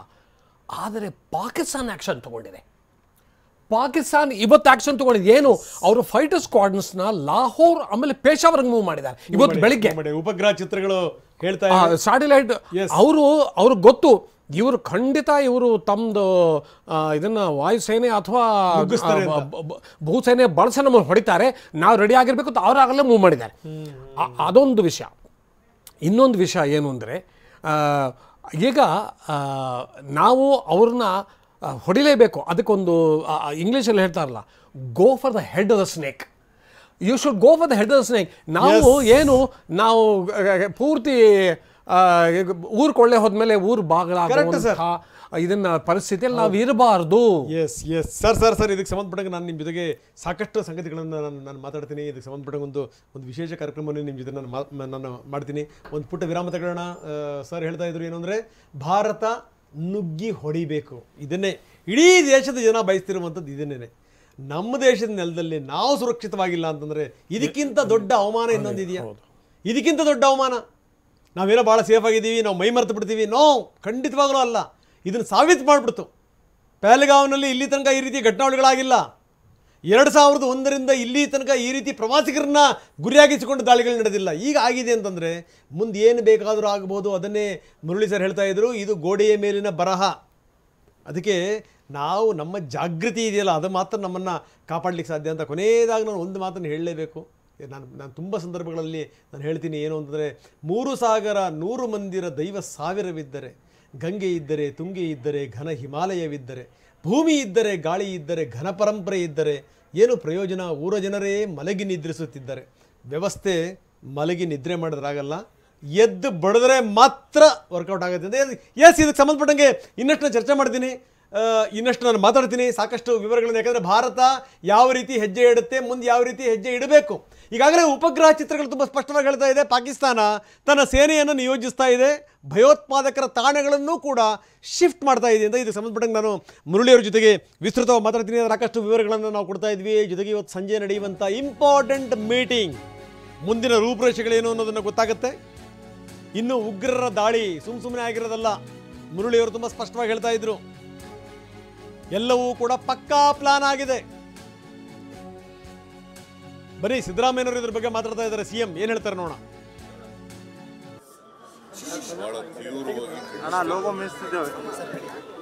ಕರ್ನಾಟಕದ ಪ್ರವಾಸಿಗರು ಇಬ್ಬರು ಮೃತರಾಗಿದ್ದಾರೆ. ಒಬ್ಬರು ಮಂಜುನಾಥ್ ಅಂತ, ಇನ್ನೊಬ್ಬರು ಭರತ್ ಭೂಷಣ್ ಅಂತ. ನಾನು ಈಗಾಗಲೇ ಅಧಿಕಾರಿಗಳ ತಂಡ ಕಳಿಸಿದ್ದೀನಿ. ಜೊತೆಗೆ ಕಾರ್ಮಿಕ ಸಚಿವರಾದಂಥ ಸಂತೋಷ್ ಅವರನ್ನು ಕೂಡ ಕಳಿಸಿದ್ದೀನಿ. ಅವರು ಯಾರ್ಯಾರು ಇದ್ದಾರೆ ಕನ್ನಡಿಗರು ಅಲ್ಲಿ ಅವ್ರನ್ನೆಲ್ಲ ವಾಪಸ್ ಕರ್ಕೊಂಬರೋಕ್ಕೆ ಸೇಫಾಗಿ ಒಂದು ವಿಶೇಷವಾದಂಥ ವಿಮಾನ ಕರ್ಕಬಾ ಅಂತ ಹೇಳಿದ್ದೀನಿ. ಆಮೇಲೆ ಈ ಸತ್ತ ಡೆಡ್ ಬಾಡಿಗಳಿದ್ದಾವಲ್ಲ, ಇವರು ಯಾರು ಅವರನ್ನ ವಿಶೇಷ ಫ್ಲೈಟ್ ಮಾಡ್ಕೊಂಡು ಕರ್ಕೊಬರ್ಬೇಕು ಅಂತಲೂ ಕೂಡ ಹೇಳಿದ್ದೀನಿ. ಆದರೆ ಅವರೇ ಮಾಡಿಬಿಟ್ಟಿದ್ದಾರೆ, ಭಾರತ ಸರ್ಕಾರನೇ ಫ್ಲೈಟ್ ಮಾಡಿ ಅವನು ಎಲ್ಲೆಲ್ಲಿಗೆ ಹೋಗ್ಬೇಕು, ಯಾವ್ಯಾವ ರಾಜ್ಯದ ಅಂತ ಅಲ್ಲಿ ಕಳಿಸ್ತಕ್ಕಂಥ ಕೆಲಸ ಮಾಡ್ತಾ ಇದ್ದಾರೆ. ಒಂದು ವೇಳೆ ಮಾಡದಿದ್ರೆ ನೀವು ಮಾಡಿ ಅಂತ ಹೇಳಿದ್ದೀನಿ. ಸೊ ಇದು ನನಗನ್ಸುತ್ತೆ ಈ ದಾಳಿ ಪ್ಲ್ಯಾಂಡ್ ಅವ್ರು ಯಾವುದೇ ಆಗಿರಲಿ, ಯಾರೇ ಇರಲಿ, ಇದನ್ನ ಖಂಡಿಸ್ತೇನೆ ನಾನು. ಉಗ್ರರ ದಾಳಿ ನಡೀಲಿಕ್ಕೆ ಆಗಬಾರದು, ಉಗ್ರರ ದಾಳಿ ನಡೀಬಾರದು. ಯಾವುದೇ ಜಾತಿ ಧರ್ಮದವರು ಕೂಡ ಇದ್ರೂ ಕೂಡ ಇದು ಪ್ರಾಣ ಹತ್ಯೆ ಆಗ್ತಕ್ಕಂಥ ವಿಚಾರ. ಸುಮಾರು 26-27 ಜನ ಸತ್ತಿದ್ದಾರೆ ಅಂತ ವರದಿ ಇದೆ. ಇದು ಒಂದು ದೊಡ್ಡ ದಾಳಿ, ಇದು ಭೀಕರವಾದಂಥ ದಾಳಿ. ಈ ಭೀಕರವಾದಂಥ ಉಗ್ರರ ದಾಳಿಯನ್ನ ಕರ್ನಾಟಕ ಸರ್ಕಾರ ತೀವ್ರವಾಗಿ ಖಂಡಿಸ್ತದೆ. ಮತ್ತೆ ನನಗನ್ಸುತ್ತೆ there is a intelligence failure ಅಂತ ಅನಿಸುತ್ತೆ. ಇಂಟೆಲಿಜೆನ್ಸ್ ಫೈಲ್ಯೂರ್ ಕೇಂದ್ರ ಸರ್ಕಾರದ ಇದು ಇಂಟೆಲಿಜೆನ್ಸ್ ಫೇಲ್ ಆಗಿದೆ ಅಂತ ಅನಿಸುತ್ತೆ. ಯಾಕಂದ್ರೆ ಅವರು ಅಲ್ಲಿ ಹಿಂದೇನೂ ಕೂಡ ಪುಲ್ವಾಮಾ ಇದಾಗಿತ್ತು, ಮತ್ತೆ ಇಲ್ಲಿ ಉಗ್ರರ ದಾಳಿ ಆಗಿದೆ. ಕೇಂದ್ರ ಸರ್ಕಾರದ ವೈಫಲ್ಯ ಇದೆ ಅಂತೇಳಿ ನನಗನ್ಸುತ್ತೆ. ಸೊ ಅದನ್ನ ಈ ದಾಳಿ ನೋಡಿ ಅದನ್ನ ಇನ್ನ ವಿಚಾರ ಮಾಡಬೇಕು. ಅದನ್ನ ಚರ್ಚೆ ಮಾಡ್ತಾ ಇದ್ದೀವಿ, ಅಧಿಕಾರಿಗಳ ಜೊತೆ ಚರ್ಚೆ ಮಾಡ್ತೀನಿ. ಏನು ಪರಿಹಾರ ಇಲ್ಲಿವತ್ತಿನವರಿಗೆ ನಾವು ಪರಿಹಾರ ಕೊಟ್ಟಿದ್ದೀವೋ ಇಲ್ವೋ ಅಂತ ಗೊತ್ತಿಲ್ಲ. ಬಟ್ ಸರ್ಕಾರ ಅದನ್ನ ಪಾಸಿಟಿವ್ ಆಗಿ ಯೋಚನೆ ಮಾಡ್ತೀವಿ. ಇನ್ನೊಂದು 370 ರದ್ದಾದ್ಮೇಲೆ ಇಂಥ ಘಟನೆಗಳು ಸಾಲು ಆಗ್ತಿದೆ ಅಂತ ಆರೋಪವಿದೆ. ನಿಮ್ದೇ MLA ಅವರು ಹೇಳಿದ್ರು, ಶ್ರೀರಂಗಪಟ್ಟಣ MLA. ಹೇಳ್ತೀನಿ, ನಾನು ಹೇಳಿದ್ನಲ್ಲ ಈಗ, it is A failure of the intelligence, ಕೇಂದ್ರ ಸರ್ಕಾರದ ವೈಫಲ್ಯ ಅಂತ ಹೇಳಿದ್ನಲ್ಲ ಈಗ. ಈ ಮೂಲಕ ಕೇಂದ್ರಕ್ಕೆ ಏನಂತ ಸಂದೇಶ ರವಾನೆ ಮಾಡ್ತೀರಾ ಸರ್ ಭದ್ರತಾ ದೃಷ್ಟಿಯಿಂದ? ಭದ್ರತೆಯಲ್ಲಿ ಯಾವುದೇ ರಾಜಿ ಇಲ್ಲ. ಯಾರೇ ಆಗಿರಲಿ ಅದಕ್ಕೆ ಅವರಿಗೆ ಭದ್ರತೆ ಕೊಡ್ತಕ್ಕಂಥ ಕೆಲಸವನ್ನು ಮಾಡಬೇಕು. ಉಗ್ರರನ್ನ ಮಟ್ಟ ಹಾಕ್ತಕ್ಕಂಥ ಕೆಲಸ ಮಾಡಬೇಕು.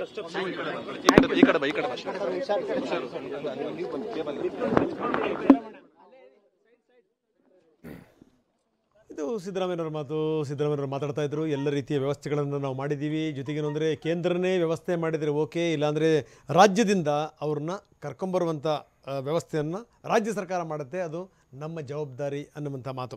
ಸಾಕಷ್ಟು ಸಂಗತಿಗಳನ್ನು ನಾವು ಮಾತಾಡ್ತಾ ಇದ್ವಿ. ಮುರಳಿಯವರು ಸಾಕಷ್ಟು ವಿವರಗಳನ್ನು ಕೊಡ್ತಾಯಿದ್ರು. ಜೊತೆಗೇನು ಅಂತಂದರೆ ಶಿವಮೊಗ್ಗದ ನತದೃಷ್ಟರಿದ್ದಾರಲ್ಲ, ಬಹಳ ಜನಗಳಿಗೆ ಗೊತ್ತಿರಲಿಕ್ಕಿಲ್ಲ. ಏನಂದರೆ ಮುರಳಿಯವರ ದೂರದ ಸಂಬಂಧಿಕರು ಕೂಡ ಹೌದು. ಅವರು ಪಲ್ಲವಿಯವರು ಮತ್ತು ಮಂಜುನಾಥ್ ಇವರ ಸಂಬಂಧಿಕರು ಕೂಡ ಹೌದು. ಬನ್ನಿ ಮುರಳಿ ಸರ್ ಜೊತೆ ನಾನು ಮಾತಾಡ್ತೀನಿ. ಸರ್, ಇವತ್ತು ಸಂಜೆ ಆಗುವಂಥ ವೆರಿ ಇಂಪಾರ್ಟೆಂಟ್ ಮೀಟಿಂಗ್, ಯಾವ ಒಂದು ನಿರ್ಧಾರಕ್ಕೆ ಬರ್ಬೋದು? ತಾವು ಆಗಲೇ ಒಂದು ಭಾಳ ಅದ್ಭುತವಾಗಿ ಮಾತು ಹೇಳಿದ್ರಿ. ಇದಕ್ಕೊಂದೇ ಮಾರ್ಗ, ನುಗ್ಗಿ ಹೊಡಿಬೇಕು, ಅದೇ ಒಂದು ಮಾರ್ಗ. ಹಿಂಗಾದ್ರೆ ಮಾತ್ರ ನೋಡಿ ಸರ್, ಇಂಥ ಮೂರ್ಖರಿಗೆ ದೊಣ್ಣೆ ಪೆಟ್ಟೆ ಸರಿಯಾದಂಥ ಪೆಟ್ಟು. ಹೌದು, ಅವ್ರಿಗೆ ಬೇರೆ ಯಾವ ಭಾಷೆ ಅರ್ಥ ಆಗಲ್ಲ. ಅವ್ರಿಗೆ ಈ ವಿಷಿವಾಸಿ ಮಾತು ಅರ್ಥ ಆಗಲ್ಲ ಅವ್ರಿಗೆ. ನಾವು ಯಾವ ಸ್ಥಿತಿಲಿದ್ದೀವಿ ಇವತ್ತು ಅಂದರೆ, ನಾವು ಚೆನ್ನಾಗಿ ಹೊಡೆಸ್ಕೊಂಡ್ಬಿಟ್ಟು ಬಂದ್ಬಿಟ್ಟು ಕೂತ್ಕೊಂಡು ಆಮೇಲೆ ಏನು ಮಾಡಬೇಕು ಅಂತ ಯೋಚನೆ ಮಾಡ್ತೀನಿ. ಆ ಸ್ಥಿತಿಯಲ್ಲಿದ್ದೀವಿ. ಕರೆಕ್ಟ್. ಈ ಪುಲ್ವಾಮಾ ಅಟ್ಯಾಕ್ ಆದಾಗಲೇ ನಾವು ಎಲ್ಲರೂ ಹೇಳಿದ್ವಿ, ಇಲ್ಲ ಈ ತಪ್ಪು, ನಾವು ಅವ್ರನ್ನ ಹೊಡಿದೇ ಇರೋಂಗೆ ಮಾಡಬೇಕಾಗಿರೋದು ನಮ್ಮ ಕರ್ತವ್ಯ. ಅದು ಬಿಟ್ಟು ಹೊಡೆಸ್ಕೊಂಡ್ಬಿಟ್ಟು ಈಗ ನಾವು ಎಷ್ಟು ಏನು ಬೇಕಾದ್ರೆ ಹೊಡಿಲಿ ಅವ್ರು ವಾಪಸ್ ಬರ್ತಾರ. ಈ ಘಟನೆ ಆಗಿದೆ ನೋಡಿ ಇದರೊಳಗೆ ಪಹಲ್ಗಾಮಲ್ಲಿ, ಭೀಕರವಾದ ಘಟನೆ. ಯಾಕಂದರೆ ಅಮಾಯಕರು ಸತ್ಯಾರೆ, ಅಮಾಯಕರು ಪಾಪ ಏನೋ ಅಲ್ಲಿ ಹೋಗ್ಬಿಟ್ಟು ಅಲ್ಲಿ ಇದನ್ನು ಜಾಗ ನೋಡ್ಕೊಂಬರೋಣ ಅಂತ ಹೋದವರು, ಹನಿಮೂನ್ಗೆ ಹೋದವರು. ಒಬ್ಬ 6 ದಿವಸದ ಕೆಳಗೆ ಮದುವೆ ಆಗಿದ್ದ ನೇವಲ್ ಆಫೀಸರ್ ಸತ್ಯಾನೆ. ಆಮೇಲೆ IB ಆಫೀಸರ್ ಒಬ್ಬ ಸತ್ಯನಾನೆ. ಅವನು ಹೆಂಡತಿ ಮಕ್ಕಳು ಕರ್ಕೊಂಡೋಗಿ ಬರೇ ಅವರು ಟಾರ್ಗೆಟ್ ಮಾಡಿರೋದು ಗಂಡಸರನ್ನ, ಹೆಂಗಸರನ್ನ ಬಿಟ್ಟಿದ್ದಾರೆ, ನೀವು ಹೋಗಿ ಹೇಳಿ ಅನ್ನೋ ಮಾತು ಆಗಿದೆ. ನಾವು ಈಗ ಒಳಗೆ ನುಗ್ಗಿ ಹೊಡಿಲೇಬೇಕು. ಈಗ ಅವರೂ ರೆಡಿಯಾಗಿದ್ದಾರೆ, ಅವ್ರಿಗೆ ಗೊತ್ತು, ಅವ್ರಿಗೆ ನಾವು ಹೊಡಿತೀವಿ ಅಂತ ಚೆನ್ನಾಗಿ ಗೊತ್ತು. ನಾವು ಸರಿಯಾಗಿ ಪ್ಲ್ಯಾನ್ ಮಾಡಿ ಹೊಡೆಯೋ ಸಾಮರ್ಥ್ಯ ನಮ್ಮ ಹತ್ರ ಇದೆ, ಇವತ್ತು ನಮ್ಮ ಹತ್ರ ಇದೆ. ಒಂದು ಇದನ್ನು ಒಂದು ತಿಂಗಳ ಕೆಳಗೆ ಅವರು ಇದನ್ನು ವಾಯುಸೇನೆ, ಪಾಕ್ ವಾಯುಸೇನೆ ಒಬ್ಬರು ಹೇಳ್ತಾರೆ ವಕ್ತಾರರು, ನಮ್ಮ ಹತ್ರ ಎಂತೆಂಥ ಏರ್ಕ್ರಾಫ್ಟ್ ಇದೆ ಅಂದರೆ ನಾವು ಇದನ್ನು ಇಂಡಿಯಾನ ಆರಾಮಾಗಿ ಹೊಡಿತೀವಿ ಅಂತ. ಒಂದು ತಿಂಗಳ ಕೆಳಗೆ ಇವೆಲ್ಲ ಮಾತು. ಅಂದರೆ ಇವ್ರು ಏನು ಮೊದಲಿಂದ ಬಿಲ್ಡಪ್ ಮಾಡ್ಕೊಂಡು ಬರ್ತಾ ಇದ್ದಾರೆ ಇವರು. ಆಮೇಲೆ ಅಸೀಮ್ ಮುನೀರ್ ಮಾತಾಡಿದಂತೂ ಒಬ್ಬ ಇದು ಅವರು ಸೇನಾಧ್ಯಕ್ಷ ಒಳ್ಳೆ ಮುಲ್ಲಾ ಥರ ಮಾತಾಡಿದ್ದಾನೆ ಮನುಷ್ಯ. ಹೌದು, ಮುಲ್ಲಾ ಥರ ಮೊನ್ನೆ ಮಾತಾಡಿರೋದು, ಮೊನ್ನೆ. ಸೊ ಬಟ್ ಇವೆಲ್ಲ ಅಫ್ಕೋರ್ಸ್ ಟ್ರಿಗರ್ ಆಗಿದ್ದು ಜಫರ್ ಎಕ್ಸ್ಪ್ರೆಸ್ಸಿಂದ. ಈಗ ನಾವು ಸರಿಯಾಗಿ ಪ್ಲ್ಯಾನ್ ಮಾಡಿ ಹೊಡಿಲೇಬೇಕು. ಮುಜಫರಾಬಾದನ್ನು ಹೊಡೆಯೋಂಗಿದ್ರೆ ಹೊಡಿಲೇಬೇಕು. ಮುಜಫರಾಬಾದ್ ಹೊಡೆಯೋದು ಏನು ದೊಡ್ಡ ಇದು ವಿಷಯ ಅಲ್ಲ. ಇವತ್ತು ನಮಗೆ ಸ್ಟ್ಯಾಂಡ್ ಆಫ್ ವೆಪನ್ಸ್ ಇದೆ, ನಾವು ಅದನ್ನು ನಮ್ಮ ಮಿರಾ 2000 ಅಲ್ಲಿ ಕಳಿಸಿ ಹೊಡೆಯೋ ನೆಸೆಸಿಟಿನೇ ಇಲ್ಲ. ನಾವು ಇಲ್ಲಿ ಕೂತ್ಕೊಂಡೇ ಹೊಡಿಬೋದು ಅವ್ರನ್ನ. ರಫಾಲು ಅದು ಇದನ್ನು ಬಿಯಾಂಡ್ ವಿಜುವಲ್ ರೇಂಜ್ ವೆಪನ್ರೆ ಹೊಡೆಯುತ್ತೆ. ಸೊ ನಾವು ಅದನ್ನು ಜಾಸ್ತಿ ಕ್ರಾಸ್ ಮಾಡದೆ, ಅಥವಾ ಕ್ರಾಸ್ ಮಾಡಿದ್ರೂ ಸ್ವಲ್ಪ ದೂರ ಹೋಗ್ಬಿಟ್ಟು ಅಲ್ಲಿ ವೆಪನ್ಸ್ ಹಾಕ್ಬಿಟ್ಟು ವಾಪಸ್ ಬರ್ಬೋದು. ನಾವು ಮುಜಫರಾಬಾದ್ನ ಪೂರ್ತಿ we must burn it down. ಇದೊಂದೇ ಇದಕ್ಕೆ ಸೊಲ್ಯೂಷನ್ನು. ಆಮೇಲೆ ನಮ್ಮ ಇದರೊಳಗೆ ಸರ್ಕಲ್ಸಲ್ಲಿ ಎಲ್ಲ ಮಾತು ಇದು 7th October 2023 ಮೂಮೆಂಟು ನಮ್ಮ ದೇಶಕ್ಕೆ. 7th October 2023 ಹಮಾಸ್ ಬಂದು ಇದರೊಳಗೆ ಕಿಬ್ಬುಟ್ಸಲ್ಲಿ ಯಾವ ಥರ ಇಂಡಿಸ್ಕ್ರಿಮಿನೇಟ್ ಆಗಿ ಇಸ್ರೇಲಿನ ಸಾಯಿಸಿದ್ರು. ಅದಾದಮೇಲೆ ಇಸ್ರೇಲ್ ಇವತ್ತಿನ ತನಕ ಬಿಟ್ಟಿಲ್ಲ, ಅವ್ರನ್ನ ಇವತ್ತಿನ ತನಕ ಬೇಟೆ ಆಡ್ತಾ ಇದೆ. ನಾವು ಇಸ್ರೇಲಿಂದ ಒಂದು ಇದು ಪಾಠ ಕಲ್ತ್ಕೋಬೇಕು. ಹೊಡಿರಿ, ನುಗ್ಗಿ ಹೊಡೆಯುವುದೊಂದೇ ಮಾರ್ಗ. ಮುರಳಿಯವರು ಹೇಳ್ತಾ ಇದ್ದಾರೆ, ಅದನ್ನು ಮಾಡೇ ಮಾಡುತ್ತೆ. ಹೆಚ್ಚು ಕಡಿಮೆ ಆದರೆ ಮುಜಫರಾಬಾದ್ ಹೊತ್ತಿ ಉರಿಬೇಕು, ಆವಾಗ ಮಾತ್ರ ಸರಿಯಾಗುತ್ತೆ ಅನ್ನೋದು. ಅವತ್ತು ಸಿದ್ದರಾಮಯ್ಯನವರು ಇದೀಗ ತಾನೇ ಮಾತಾಡ್ತಾ ಇದ್ರು, ನಾವೆಲ್ಲ ವ್ಯವಸ್ಥೆ ಮಾಡ್ತೀವಿ ಅಂತ. ಜೊತೆಗೆ ಪ್ರಭಾಕರ್ ನಮ್ಮ ಜೊತೆಗಿದ್ದಾರೆ, ಸಾಫ್ಟ್ವೇರ್ ಉದ್ಯಮಿ ಪ್ರಭಾಕರ್ಜಿ. ಮುಖ್ಯಮಂತ್ರಿಗಳು ಕೂಡ ಹೇಳಿದ್ದಾರೆ, ಕೇಂದ್ರ ಏನು ವ್ಯವಸ್ಥೆ ಮಾಡ್ತಾ ಇದೆ ನಾವು ನೋಡ್ತೀವಿ, ಅದು ಇಲ್ಲ ಅಂತಂದರೆ ನಾವು ಕೂಡ ರಾಜ್ಯದಿಂದ ವ್ಯವಸ್ಥೆ ಮಾಡ್ತೀವಿ ಅಂತ. ಈಗ ನಿಮ್ಮ ಹತ್ರ ಮಾತಾಡ್ತಿರುವಂಥ ಸಂದರ್ಭದಲ್ಲಿ ನಾನು ನಮ್ಮ ಟೀಮಿಗೆ ಹೇಳಿದೆ, ಏನಾದರೂ ಸಾಧ್ಯವಾದರೆ ಲಾಡ್ ಅವ್ರನ್ನ ಫೋನ್ ಸಂಪರ್ಕಕ್ಕೆ ತಗೊಳ್ಳಿ ಅಂತ. ನಿಮ್ಮನ್ನು ಸಂಪರ್ಕ ಮಾಡಿಸ್ತೀವಿ. ಒಟ್ಟಾರೆ ಏನು ಅಂದರೆ ಸರ್, ಸುರಕ್ಷಿತವಾಗಿ ನೀವು ಮರಳಿ ಬರ್ತೀರಿ, ಯಾವುದೇ ಕಾರಣಕ್ಕೂ ಯೋಚನೆ ಮಾಡಬೇಡಿ. ಹಾಗೆ ನೀವು ಸಂಪರ್ಕದಲ್ಲಿರಿ. ಜಮ್ಮು ಕಾಶ್ಮೀರದಲ್ಲಿ ರಕ್ತ ಪಿಪಾಸುಗಳ ಆಪರೇಷನ್ ಶುರುವಾಗಿದೆ. 250ಕ್ಕೂ ಹೆಚ್ಚು ಜನರನ್ನು ವಶಕ್ಕೆ ಪಡೆಯಲಾಗಿದೆ. 250 ಜನ ಮಗ್ಗಲು ಮುರಿತಾರೆ. ಇವಾಗ ಮಗ್ಗಲು ಮುರಿಬೇಕು ಇವರಿಗೆ, ಅದೊಂದೇ ಮಾರ್ಗ. ಕರುಣೆ, ಪ್ರೀತಿ ಇವೆಲ್ಲ ಭಾಷೆಗಳ ಅರ್ಥ ಆಗಲ್ಲ ಇವರಿಗೆ. ಇವರಿಗೆ ಅರ್ಥ ಆಗುವಂಥ ಭಾಷೆನಲ್ಲೇ ಅರ್ಥ ಮಾಡಿಕೊಡ್ಬೇಕು. 250 ಜನರನ್ನು ಈಗಾಗಲೇ ವಶಕ್ಕೆ ಪಡೆದಿದ್ದಾರೆ. ಅವ್ರನ್ನ ಮಗ್ಗಲು ಮುರಿತಾರೆ, ಗೊತ್ತಾಗುತ್ತೆ ಯಾರ್ಯಾರ ಸಂಪರ್ಕ ಯಾರ್ಯಾರ ಜೊತೆಗೆ ಯಾವ ರೀತಿ ಇತ್ತು ಅಂತ. ಇವತ್ತು ಸಂಜೆಯ ಇಂಪಾರ್ಟೆಂಟ್ ಮೀಟಿಂಗ್ ಇದೆಯಲ್ಲ, ಮೀಟಿಂಗ್ ಆದ ನಂತರ ಸ್ಪಷ್ಟ ಚಿತ್ರಣ ಗೊತ್ತಾಗುತ್ತೆ. ಭಾರತ ಯಾವ ಹೆಜ್ಜೆಯನ್ನು ಇಡುತ್ತೆ ಅನ್ನುವಂಥದ್ದು. ಪ್ರಭಾಕರ್ ನಮ್ಮ ಜೊತೆಗಿದ್ದಾರೆ. ಪ್ರಭಾಕರ್ಜಿ, ನಾನು ಹೇಳ್ತಾ ಇದ್ದೆ, ಸುರಕ್ಷಿತವಾಗಿ ನೀವು ಮರಳಿ ಬರ್ತೀರಿ, ಯಾವುದೇ ಕಾರಣಕ್ಕೂ ಯೋಚನೆ ಮಾಡಬೇಡಿ ಅಂತ. ಏನಂತೀರಿ ಸರ್? ಯಾಕಂದರೆ ಈ ಸ್ಥಿತಿಗತಿಗಳಿದೆಯಲ್ಲ, ಈ ಸ್ಥಿತಿಗತಿಗಳನ್ನು ಶಬ್ದಗಳಲ್ಲಿ ಹೇಳಲಿಕ್ಕೆ ಸಾಧ್ಯ ಇಲ್ಲ. ನಿಮ್ಮ ಭಯ, ಆತಂಕವನ್ನು ನಾವು ದೂರದಲ್ಲಿ ಕೂತ್ಕೊಂಡು ನಾವು 10 ಮಾತಾಡ್ಬೋದು, 1000 ಮಾತಾಡ್ಬೋದು, ಆದರೆ ಅನುಭವಿಸ್ತಿರುವಂಥ ತಮಗೆ ಮಾತ್ರ ಗೊತ್ತಿರುತ್ತೆ. ಅದರಲ್ಲೂ ನಿಮ್ಮ ಸ್ಥಿತಿನೇ ಹಿಂಗಾದರೆ ಸರ್, ಎದುರುಗಡೆಗೆ ಗಂಡನನ್ನು ಗುಂಡಿಟ್ಟು ಹೊಡೆದು ಹೆಂಡತಿ ಮತ್ತು ಮಕ್ಕಳನ್ನು ಉಳಿಸಿ ನನ್ನನ್ನು ಕೊಲ್ಲಿ ಅಂದರೆ ಮೋದಿಗೆ ಹೋಗಿ ಹೇಳು ಅಂತ ಹೇಳಿದಂಥ ಆ ಪರಿಸ್ಥಿತಿ ಏನಂತೀರಿ ಸರ್? Correct sir. ಯಾಕಂದ್ರೆ ನೋಡಿ, ಇಲ್ಲಿ ಜನ ಯಾವ ತರ ಇದಾರೆ ಅಂತ ಹೇಳಿದ್ರೆ, ಈ ಲೋಕಲ್ ಜನ ಅವರಿಗೆಲ್ಲ ನೋಡಿಬಿಟ್ರೆ ಅಯ್ಯೋ ಪಾಪ ಅನ್ಸುತ್ತೆ. ಯಾಕಂದ್ರೆ ಅವ್ರು ಡಿಪೆಂಡ್ ಆಗಿರೋದೇ ಟೂರಿಸಂ ನಲ್ಲಿ. ಇದರಲ್ಲಿ ಯಾರು ಎಷ್ಟು ಜನ ಅವ್ರಿಗೆ ಸಪೋರ್ಟ್ ಮಾಡ್ತಾ ಇದ್ದಾರೆ ಏನು ಅಂತ ಗೊತ್ತಾಗ್ತಾ ಇಲ್ಲ. ಬಟ್ ಅವಾಗಲೇ ಮುರಳಿ ಸರ್ ಹೇಳಿದಂಗೆ ಇಸ್ರೇಲ್ ಒಂದು ಚಿಕ್ಕ ಕಂಟ್ರಿ ಆಗಿ ಹಮಾಸ್ ಮೇಲೆ ಈ ತರ ಎಲ್ಲ ಅಟ್ಯಾಕ್ ಮಾಡಿ ಅದು ಎಷ್ಟೋ ಜನನ ಅವ್ರ ರೆಸ್ಕ್ಯೂ ಮಾಡ್ಕೊಂಡು ಕರ್ಕೊಂಡ್ ಬಂದ್ರು. ನಾವು ಭಾರತ ಇಷ್ಟು ದೊಡ್ಡದು ಕಂಟ್ರಿ ಆಗಿ ನಾವ್ ಯಾಕೆ ಮಾಡಬಾರ್ದು? ಇದನ್ನ ಒಂದು ಫುಲ್ ಸ್ಟಾಪ್ ಯಾಕೆ ಇಡಬಾರ್ದು ಸರ್ ಇದಕ್ಕೆಲ್ಲ? ನಿಜ ನಿಜ ನಿಜ ಸರ್, ಸರಿಯಾಗಿ ಹೇಳ್ತೀವಿ. ಇದು ಡೈಲಿ ಇವಾಗ ಇಲ್ಲಿ ಎಲ್ಲಿ ಕಾಶ್ಮೀರವರೆಗೆ ಇದೆ, ಇದು ಎಲ್ಲಿ ಬೆಳೀತೋ ಗೊತ್ತಿಲ್ಲ. ಇವಾಗ ನಾವು ವೆಸ್ಟರ್ನ್ ಘಾಟ್ಸ್ ಅಲ್ಲಿ ನೋಡಿದ್ರೆ ಕೂಡ ಅಲ್ಲಿನೂ ಕೂಡ ನಕ್ಸಲೈಟ್ ಅದೆಲ್ಲ ನಮ್ ಕಡೆನೇ ಎಲ್ಲ ಇದೆ, ಆ ಕಡೆ ಕರ್ನಾಟಕದಲ್ಲಿ ಕೂಡ ನೋಡಿದ್ರೆ ಕೂಡ ನಾವು. ಬಟ್ ಇದನ್ನ ಸದೆ ಬಡಿಬೇಕಾದ್ರೆ ಇಂಡಿಯನ್ ಗವರ್ಮೆಂಟ್ ಗೆ ದೊಡ್ಡ ಮಾತಲ್ಲ ಸರ್ ಇದು. ಕರೆಕ್ಟ್ ಒಂದು ಫುಲ್ ಸ್ಟಾಪ್ ಬಿಟ್ಬಿಟ್ರೆ ಅಟ್ಲೀಸ್ಟ್ ಜನ ನೆಮ್ಮದಿಯಾಗಿ. ಪ್ರಭಾಕರ್ ಜಿ, ನೀವು ಹಾಗೆ ನೀವು ಸಂಪರ್ಕದಲ್ಲಿರಿ. ಬರೀ ಸಂತೋಷ್ ಲಾಡ್ ನಮ್ಮ ಜೊತೆಗೆ ಈಗ ದೂರವಾಣಿ ಸಂಪರ್ಕದಲ್ಲಿದ್ದಾರೆ. ಏನೇ ಘಟನಾವಳಿಗಳಾದ್ರೂ ಕೂಡ, ಏನೇ ವೈಪರೀತ್ಯಗಳಾದ್ರೂ ಕೂಡ ಸರ್ಕಾರ ಇಲ್ಲಿಂದ ಕಳಿಸುವಂತ ಏಕೈಕ ಪ್ರತಿನಿಧಿ ಅಂತಂತಂದ್ರೆ ಅದು ಸಂತೋಷ್ ಲಾಡ್. ಸಂತೋಷ್ ಲಾಡ್ ಅವ್ರಿಗೆ ಭಾಷೆನೂ ತುಂಬ ಚೆನ್ನಾಗಿ ಗೊತ್ತು, ಜೊತೆಗೆ ಅವರು ಚೆನ್ನಾಗಿ ಮಾತಾಡ್ತಾರೆ, ಯಾರ್ಯಾರನ್ನ ಹೆಂಗೆ ಕನ್ವಿನ್ಸ್ ಮಾಡಬೇಕು ಅಂತ ಗೊತ್ತು, ಅಂತೂ ಎಲ್ಲ ವ್ಯವಸ್ಥೆಗಳನ್ನ ಮಾಡ್ತಾರೆ. ಸಂತೋಷ್ ಲಾಡ್ ನಮ್ಮ ಜೊತೆಗೆ ಸಂಪರ್ಕದಲ್ಲಿದ್ದಾರೆ. ಸಂತೋಷ್ ಜಿ, ಅಲ್ಲಿ ಹೋಗಿದ್ದೀರಿ ನೀವು, ಅಲ್ಲಿನ ಸ್ಥಿತಿಗತಿಗಳು ಯಾವ ರೀತಿ ಇದೆ ಸಂತೋಷ್? ಈಗ ಸ್ಥಿತಿ ಕಂಟ್ರೋಲ್ ನಲ್ಲಿ ಇದೆ, ಆದ್ರೆ ಸ್ವಲ್ಪ ಆತಂಕ ಇದೆ, ಫಿಯರ್ ಇದೆ ಎಲ್ಲರಿಗೆ. ಎಲ್ಲಾ ಟೂರಿಸ್ಟ್ಗಳು ವಾಪಸ್ ಹೋಗ್ಬೇಕಂತಿದ್ದಾರೆ. ಕರ್ನಾಟಕ ಜನತೆ ಬೇರೆ ಯಾರು ಬಂದಿದ್ದಾರೆ, ಎಲ್ಲರೂ ವಾಪಸ್ ಕರ್ನಾಟಕಕ್ಕೆ ಬರ್ಬೇಕಂತ ಹೇಳಿ ಆತಂಕದಲ್ಲಿದ್ದಾರೆ. ಓಕೆ. ಅಲ್ಲ, ನೀವು ಅಮಿತ್ ಶಾ ಅವ್ರನ್ನು ಕೂಡ ಭೇಟಿ ಮಾಡಿದ್ರ? ಎಲ್ಲ ವಿವರಗಳನ್ನ ಅವ್ರ ಜೊತೆ ಚರ್ಚೆ ಮಾಡಿದ್ರ? ನಾವು ಫರೂಕ್ ಅಬ್ದುಲ್ಲಾ ಸಾಹೇಬ್ರಿಗೆ ಮಾತಾಡಿದೆ, ಅಮಿತ್ ಶಾ ಸಾಹೇಬ್ರಿಗೂ ಭೇಟಿ ಆದ್ವಿ. ಅದ್ರ ಜೊತೆಗೆ ಅಲ್ಲಿ ಎಲ್ಲರೂ ಲಾಸ್ಟ್ಗೆ ಏನೋ ಫ್ಯೂನರಲ್ ರೈಟ್ಸ್ ಲಾಸ್ಟ್ ಏನ್ ಡ್ಯೂ ರೆಸ್ಪೆಕ್ಟ್ ಕೊಡೋದಿತ್ತು, ಅಮಿತ್ ಶಾ ಸಾಹೇಬ್ರಿಗೆ ಬಂದಿದ್ರು. ಅದ್ರ ಜೊತೆಗೆ ನಾವು ಅಲ್ಲಿದ್ವಿ. ಸೊ ಅಲ್ಲಿಂದ ನಮ್ ಕರ್ನಾಟಕದ 3 ಜನರು ಏನೋ ಶವ ಸಂಸ್ಕಾರ ಆಯ್ತು. ಅಲ್ಲಿಂದ ಅವರಿಗೆ ಅಲ್ಲಿಂದ ಡಿಸ್ಪ್ಯಾಚ್ ಆಯ್ತು ಅದು. Okay okay. ಈಗ ಅಲ್ಲಿ ಸಿಕ್ಕಾಕೊಂಡಿರುವಂತವ್ರು ತುಂಬಾ ಆತಂಕದಲ್ಲಿದ್ದಾರೆ ಸಂತೋಷ್ ಲಾಡ್ ಅವರೇ. ಈಗ ನಮ್ಮ ಜೊತೆಗೆ ಪ್ರಭಾಕರ್ ಅನ್ನುವಂತ ಉದ್ಯಮಿ ಇದ್ದಾರೆ, ಸಾಫ್ಟ್ವೇರ್ ಉದ್ಯಮಿ. ಅವರು ಹೆಂಡತಿ ಮಕ್ಕಳ ಜೊತೆಗೆ ಕಾಶ್ಮೀರದಲ್ಲಿದ್ದಾರೆ. ಅವ್ರಿಗೆ ಭಯ ಇದೆ. ನಾವು ಸಂಪರ್ಕ ಮಾಡಕ್ಕೆ ಟ್ರೈ ಮಾಡಿದೆ, ನಿಮ್ಮನ್ನ ಆಗಲಿಲ್ಲ ಅನ್ನುವಂತ ಮಾತನ್ನ ಹೇಳಿದ್ರು. ನಾನು ಹೇಳಿದೆ, ನೀವೇನು ಯೋಚನೆ ಮಾಡಬೇಡಿ, ಸಂತೋಷ್ ಅವ್ರನ್ನ ನಮ್ಮ ಲೈವ್ ಮುಖಾಂತರ ಸಂಪರ್ಕ ಮಾಡಿಸ್ತೀವಿ ಅಂತ ಹೇಳಿ ಅಂತ. ಈಗ ನೀವು ಅವ್ರ ಜೊತೆ ಮಾತಾಡಬಹುದು.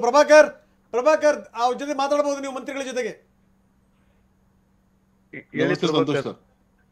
ನಮಸ್ಕಾರ, ಹೇಳಿ, ಎಲ್ಲಿದ್ದೀರಾ ಸರ್? ಏನಿಲ್ಲ, ಅದೇ ಸರ್, ನಾನು ಇವಾಗ ಶ್ರೀನಗರದಲ್ಲಿ ಇದೀವಿ ಸರ್, ಫ್ಯಾಮಿಲಿ ಎಲ್ಲ ಇಲ್ಲಿ. ನಾನು ಶ್ರೀನಗರ್ನಲ್ಲಿ ಸುಮಾರು 11 ಓಟ್ಗಳು ತಿರುಗಾಡಿದ್ದೀನಿ. ನೀವ್ ಎಲ್ಲಿದ್ದೀರಾ? ಹೌದು ಸರ್, ನಾನು ಇಲ್ಲಿ ಡಿಫೆನ್ಸ್ ಕ್ಯಾಂಟೀನ್ ಅಲ್ಲಿ ಇದ್ದೀನಿ ಸರ್. ನಮ್ಮ ಪರಿಚಯದವ್ರು ಇದ್ದಾರೆ, ಅವ್ರ ಥ್ರೋನಲ್ಲಿ ಡಿಫೆನ್ಸ್ ಅಲ್ಲಿ ಅವ್ರ ಗೆಸ್ಟ್ ಹೌಸ್ ಮಾಡಿ ಕೊಟ್ಟರು ನಮಗೆ. ಓಕೆ, ನನ್ನ ನಂಬರ್ ತಗೊಳ್ಳಿ, ನಿಮ್ ನಂಬರ್ ನಾ ತಗೊಳ್ತೀನಿ. ಈಗ ಚಾರ್ಟರ್ ಫ್ಲೈಟ್ ರೆಡಿ ಮಾಡ್ತಾ ಇದೀವಿ, ಸನ್ಮಾನ್ಯ ಮುಖ್ಯಮಂತ್ರಿ ಹೇಳಿದ್ದಾರೆ. ಚಾರ್ಟರ್ ಫ್ಲೈಟ್ ಸಿಕ್ಕ ತಕ್ಷಣ ನಿಮಗೆ ಏರ್ಪೋರ್ಟ್ ಕರೆಸ್ತೇನೆ, ನೀವು ಅಲ್ಲಿ ಬಂದ್ಬಿಡಿ. ಸರಿ ಸರ್. ಇವತ್ತು mostly 7-8 of the latest by 10 o'clock charter flight ಸಿಗ್ಬೇಕು ನಮಗೆ. ಚಾರ್ಟರ್ ಫ್ಲೈಟ್ ಸಿಗ್ಲಿಲ್ಲ ಅಂದ್ರೆ ಕೂಡ ಬೆಳಗ್ಗೆ ಅರ್ಲಿ ಮಾರ್ನಿಂಗ್ ಮಾಡ್ತೀವಿ ನಾವು ಫ್ಲೈಟ್. ನಾನು ಏರ್ಪೋರ್ಟ್ ಅಲ್ಲಿ ಇರ್ತೀನಿ, ಶ್ರೀನಗರ್ನಲ್ಲಿ ಇದ್ದೀನಿ. ಏನೇ ಸಮಸ್ಯೆ ಇದ್ರೆ ಫೋನ್ ಮಾಡಿ.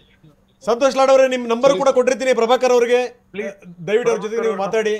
ಜೊತೆಗೆ ಏನಂದ್ರೆ ನಾನು ನೋಡಿದೀನಿ, ನೀವು ನೆರೆ ಹಾವಳಿ ಆಗಿತ್ತಲ್ಲ, ಆ ಸಂದರ್ಭದಲ್ಲಿ ಅಲ್ಲಿಂದ ಹಿಡಿದು ಇಲ್ಲಿ ತನಕ ನೀವು ತುಂಬಾ ಚೆನ್ನಾಗಿ ನೀವು ನಿಭಾಯಿಸ್ತೀರಿ.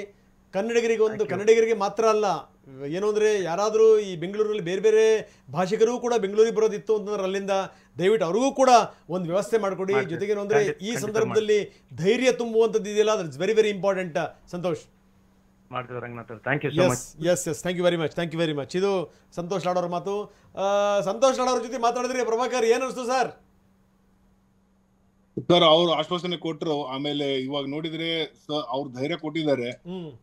ಇದರಿಂದ ನಮಗೆ, ನಾನು ಅವ್ರ ಪ್ರಕಾರ ವೇಟ್ ಮಾಡ್ತೀನಿ ಸರ್. ನಾನು ಎಲ್ಲಾ ಕನ್ನಡಿಗರಿಗೆ ನಾವು ಸೇಫ್ ಆಗಿ ಕರ್ಕೊಂಡು ಹೋಗ್ಬಿಟ್ರೆ ಅದೇ ಉತ್ತಮ. ನಾವು ನಿಮ್ ಜೊತೆ ಸಂಪರ್ಕದಲ್ಲಿರ್ತೀವಿ. ಜೊತೆಗೆ ನಿಮ್ಮನ್ನು ವಿಮಾನ ಹತ್ಸೋ ತನಕ ನಾವು ಕೂಡ ಸುಮ್ಮನಿರಲ್ಲ, ನಿಮ್ ಜೊತೆಗೆ ಅವ್ರ ಜೊತೆಗೆ ನಿರಂತರ ಸಂಪರ್ಕದಲ್ಲಿ ಇರ್ತೀವಿ. Okay sir? ಎಸ್, ನೀವು ಹಾಗೆ ನೀವು ಸಂಪರ್ಕದಲ್ಲಿರಿ. ನಾನು ಕೇಳ್ತಾ ಇದ್ದೆ ಮುರಳಿ ಅವರೇ, ಈಗ ಹಾಗಾದ್ರೆ ಏನು ಮಾಡಬಹುದು? ಹಾಗಾದ್ರೆ ಏನು ಅಂದ್ರೆ ತಕ್ಷಣಕ್ಕೇನೆ ಕಾರ್ಯಪ್ರವೃತ್ತ ಆಗ್ಬಿಡುತ್ತೆ ಕೇಂದ್ರ, ನಾಳೆನೇ ಏನಾದರೂ ಘೋಷಣೆ ಮಾಡಿಬಿಡುತ್ತೆ, ಅಥವಾ ಗೊತ್ತಿಲ್ದಂಗೆ ಹೋಗಿ ಹೊಡೆದು ಬಂದ್ಬಿಡುತ್ತೆ ಅಂತ ನಾವು ನಿರೀಕ್ಷೆ ಮಾಡೋಕ್ಕೆ ಸಾಧ್ಯ ಇಲ್ಲ. ಒಂದು ಕಡೆಗೆ ಯಾರ್ಯಾರು ಎಲ್ಲೆಲ್ಲಿ ಸೇರ್ಕೊಂಡಿದ್ದಾರೆ ಅವ್ರನ್ನ ಹುಡುಕಬೇಕು, ಅವ್ರನ್ನ ಹೊಡಿಬೇಕು. ಜೊತೆಗೆ ಅವ್ರ ಬೆಂಬಲಕ್ಕೆ ಯಾರ್ಯಾರು ನಿಂತಿದ್ದಾರೆ ಅವ್ರನ್ನೂ ಕೂಡ ಹುಡುಕಬೇಕು, ಅವ್ರನ್ನ ಹೊಡಿಬೇಕು. ಈ ರೀತಿ ಕೆಲವೊಂದು ಯೋಜನೆಗಳು ರೆಡಿ ಆಗ್ತವೆ. ನಂಬರ್ 1, ಏನು ಯಾವ ರೀತಿ ಹೆಜ್ಜೆ ಇಡಬಹುದು ಹಾಗಾದರೆ ಕೇಂದ್ರ? ಈಗ ಮೊದಲನೇದಾಗಿ ಇವರು ಯಾರನ್ನ ಪ್ರತ್ಯಕ್ಷವಾಗಿ ಪರೋಕ್ಷವಾಗಿ ಯಾರು ಸಪೋರ್ಟ್ ಮಾಡಿದ್ದಾರೆ ಇದನ್ನು? ಈಗ ಮೋರಾಲೆಸ್ ನಮಗೆ ಗೊತ್ತು, ಇದನ್ನು TRF ಅನ್ನೋದು ಮುಜಫರಾಬಾದಲ್ಲಿದೆ. ಮುಜಫರಾಬಾದಿಂದ ಅವರು ಬೇರೆ ಕಡೆ ಹೋಗೋ ಸಾಧ್ಯತೆನೂ ಇದೆ. ಯಾಕಂದರೆ ಅವ್ರಿಗೆ ಗೊತ್ತು ಅಲ್ಲಿದ್ರೆ ಹುಡುಗ ಅಲ್ಲ ಇಲ್ಲ ಅಂತ, ಅದು ಸಾಧ್ಯತೆ ಇದೆ. ನಾವು ಅವ್ರು ಎಲ್ಲಿ ಹೋಗ್ತಾರೆ ಅಂತ, ಎಲ್ಲಿ ಹೋಗಿದ್ದಾರೆ, ಎಲ್ಲಿ ಹೋಗೋಕ್ಕೆ ಸಾಧ್ಯ ಅಂತ ನಾವು ಪತ್ತೆ ಹಚ್ಚಬೇಕು. ನಮ್ಮದು ಇಂಟೆಲಿಜೆನ್ಸ್ ನೆಟ್ವರ್ಕ್ ತುಂಬ ಚೆನ್ನಾಗಿದೆ. ಆಮೇಲೆ ನಮ್ಮದು ಇದನ್ನು ಏಜೆಂಟ್ಸ್ ಇದ್ದಾರೆ, ಅದ್ರಲ್ಲಿ ಪತ್ತೆ ಹಚ್ಚೋದ್ರಲ್ಲಿ ಏನೂ ಪ್ರಾಬ್ಲಮ್ ಇಲ್ಲ. ಪತ್ತೆ ಹಚ್ಚಿ ನಾವು ಟಾರ್ಗೆಟ್ ಡೆಸಿಗ್ನೇಟ್ ಮಾಡಬೇಕು. ಅಂದರೆ ಮುಜಫರಾಬಾದಲ್ಲಿ ಇಂಥ ಜಾಗದಲ್ಲಿ ಅವರೆಲ್ಲ ಅಡ್ಕೊಂಡಿದ್ದಾರೆ, ಅಲ್ಲಿ ಅಂಡರ್ಗ್ರೌಂಡಲ್ಲಿ ಹೋಗಿದ್ದಾರೆ, ಅದರ ಕೋಆರ್ಡಿನೇಟ್ಸ್ ಇಷ್ಟು. ಒಂದು ಸಾರಿ ಕೋಆರ್ಡಿನೇಟ್ ಸಿಕ್ಕ ಮೇಲೆ ಆ ಜಾಗ ನಿರ್ನಾಮ, ಅದರಲ್ಲಿ there is no two ways, ಮುಗಿತದ ಕೆಲಸ. ನಾವು ಒಂದೇ ಒಂದು ರೀತಿಯಿಂದ ಅವ್ರನ್ನ ಹೊಡಿಬೋದು, air power. Air power is the only way we can hit them and we can hit them quickly. Last time ಏನು ಹೇಳಿದ್ರು ಇದನ್ನು ನಮ್ಮ prime minister, we will take action at our place of choosing at our time and in our way. ಈ ಸರಿನೂ ಅಷ್ಟೇ, we will take action in our own way at hour choosing and our time. ಈಗ ನಾಳೆನೇ ಬಂದ್ಬಿಟ್ಟು ಹೊಡಿತೀನಿ ಅನ್ನೋ ಮಾತಲ್ಲ, first target designate ಆಗಬೇಕು. ಈಗ ನನಗನ್ಸತ್ತೆ ಇವರೆಲ್ಲ ಏನು ಮಾಡಿದ್ದಾರೆ, ಮುಜಫರಾಬಾದಲ್ಲಿ ಹೋಗಿ ಕೂತ್ಕೊಂಡು ಆಡ್ಕೊಂಡ್ಬಿಟ್ಟಾರೆ ಇವರೆಲ್ಲ, ಅಥವಾ ಚಿಕ್ಕ ಅಲ್ಲೇ ಸುತ್ತಮುತ್ತ ಮುಜಫರಾಬಾದನ್ನು ಅದು POK ರಾಜಧಾನಿ, ಅಲ್ಲಿ ಆರಾಮಾಗಿ ಹೊಡಿಬೋದು. ಈಗ ನಮಗೆ ಅಲ್ಲಿ ತನಕ ಅಷ್ಟು ದೂರ ಹೋಗೋ ನೆಸೆಸಿಟಿನೇ ಇಲ್ಲ. ಆಮೇಲೆ ಇನ್ನೊಂದು, ಇವತ್ತು ನಮ್ಮ ಹತ್ರ ಅಪ್ಯಾಚೆ ಹೆಲಿಕಾಪ್ಟರ್ ವಿತ್ ಹೆಲ್ಫೈರ್ ಮಿಸೈಲ್ ಇದೆ. ಇಸ್ರೇಲೀಸು ಇವನು ಇರಾನ್ ಜನರಲ್ಲು ಅವನು ಟೆಹರಾನಿಂದ ಹೊರಗೆ ಬಂದಾಗ ಇವರು ಅಪ್ಯಾಚೆ ಹೆಲಿಕಾಪ್ಟರ್ನ ಹೆಲ್ಫೈರ್ ಮಿಸೈಲ್ ಹಾಕೊಡ್ದಿದ್ದಾರೆ ಅವನ್ನ. ಆಮೇಲೆ ಇವನು ಹಮಾಸ್ ಮುಖ್ಯಸ್ಥ ಇರಾನಲ್ಲಿ ಒಂದು ಮನೇಲಿ ಕೂತಿದ್ರೆ ಇವ್ರು ಹೋಗಿ ಹೊಡೆದಿದ್ದಾರೆ. ಅವ್ರು ಹೊಡಿಬೇಕಾದ್ರೆ ನಾವ್ಯಾಕೆ ಹೊಡಿಬಾರ್ದು? ಅವರಷ್ಟೇ ಸಾಮರ್ಥ್ಯ ನಮಗೂ ಇದೆ. ಇನ್ಫ್ಯಾಕ್ಟ್ ಅವರಷ್ಟೇ ಇದನ್ನು ಏರ್ ಪಾರ್ ನಮ್ಮ ಹತ್ರ ಇದೆ, ನಾವು ಹೊಡಿಬೋದು. ಆದರೆ ಪ್ಲಾನಿಂಗ್ ಈಗ ತಕ್ಷಣ ಮಾಡಿಬಿಡ್ತೀವಿ, ತಕ್ಷಣ ಹೊಡೆದ್ಬಿಡ್ತೀವಿ ಅನ್ನೋದು ಆಗಲ್ಲ. ಟಾರ್ಗೆಟ್ ಡೆಸಿಗ್ನೇಟ್ ಮಾಡಬೇಕು, ಹೊಡಿಬೇಕು. ಸೊ ಮುಟ್ಟಿ ನೋಡ್ಕೊಳ್ಳಂಗೆ ಹೊಡೆಯೋದಂತೂ ಖಚಿತ ಮಾಡ್ತೀವಿ. ಅದು ಇವತ್ತು ಅದನ್ನು ನಾವು ಅದಕ್ಕೆ ನ್ಯಾಷನಲ್ ವಿಲ್ ಅಂತೀವಿ. ಇದು ನ್ಯಾಷನಲ್ ವಿಲ್, ನಮ್ಮ ವಿಲ್, ಅದು ನ್ಯಾಷನಲ್ ವಿಲ್. ಇನ್ನು ಮುಂದೆ ಮಾತೇ ಇಲ್ಲ. National will is political will. ಈಗ ನಾವು ದೇಶಕ್ಕೆ ಏನು ಬೇಕು ಅದನ್ನು ರಾಜಕಾರಣಿಗಳು ಮಾಡಬೇಕು. ಎಸ್ ಸರ್, ಭಾಳ ಅದ್ಭುತವಾಗಿ ಮಾತಾಡಿದ್ರಿ ಮುರಳಿಯವರೇ. ಬಹುಶಃ ಏನು ಅಂದರೆ ನಿಮ್ಮ ಮಾತು ಕೇಳಿ ತುಂಬ ಜನಗಳಿಗೆ ಸಮಾಧಾನ ಆಗಿದೆ. ಅಂದರೆ ಇವತ್ತಲ್ಲ ನಾಳೆ ಹೊಡೆಯುವಂಥದ್ದು ಗ್ಯಾರಂಟಿ ಅನ್ನುವಂಥ ಒಂದು ಸಮಾಧಾನ ಮೂಡಿದೆ. Prabhakar ji, thank you very much. ಯಾವುದೇ ಕಾರಣಕ್ಕೆ ಯೋಚನೆ ಮಾಡಬೇಡಿ, ನಾವು ನಿಮ್ಮ ಜೊತೆಗಿದ್ದೀವಿ. ಜೊತೆಗೆ ಇಡೀ ವ್ಯವಸ್ಥೆ ನಿಮ್ಮ ಜೊತೆಗಿದೆ. ಇದು ಈಗಿನ ವಿಶೇಷ. ಇದಕ್ಕೆ ಸಂಬಂಧಪಟ್ಟಂಗೆ ಇನ್ನಷ್ಟು ವಿವರಗಳನ್ನು ನಾವು ಪ್ರತಿ ಸಂಚಿಕೆಯಲ್ಲೂ ಕೂಡ ನಿಮಗೆ ನೀಡ್ತೀವಿ. ನಮಸ್ಕಾರ.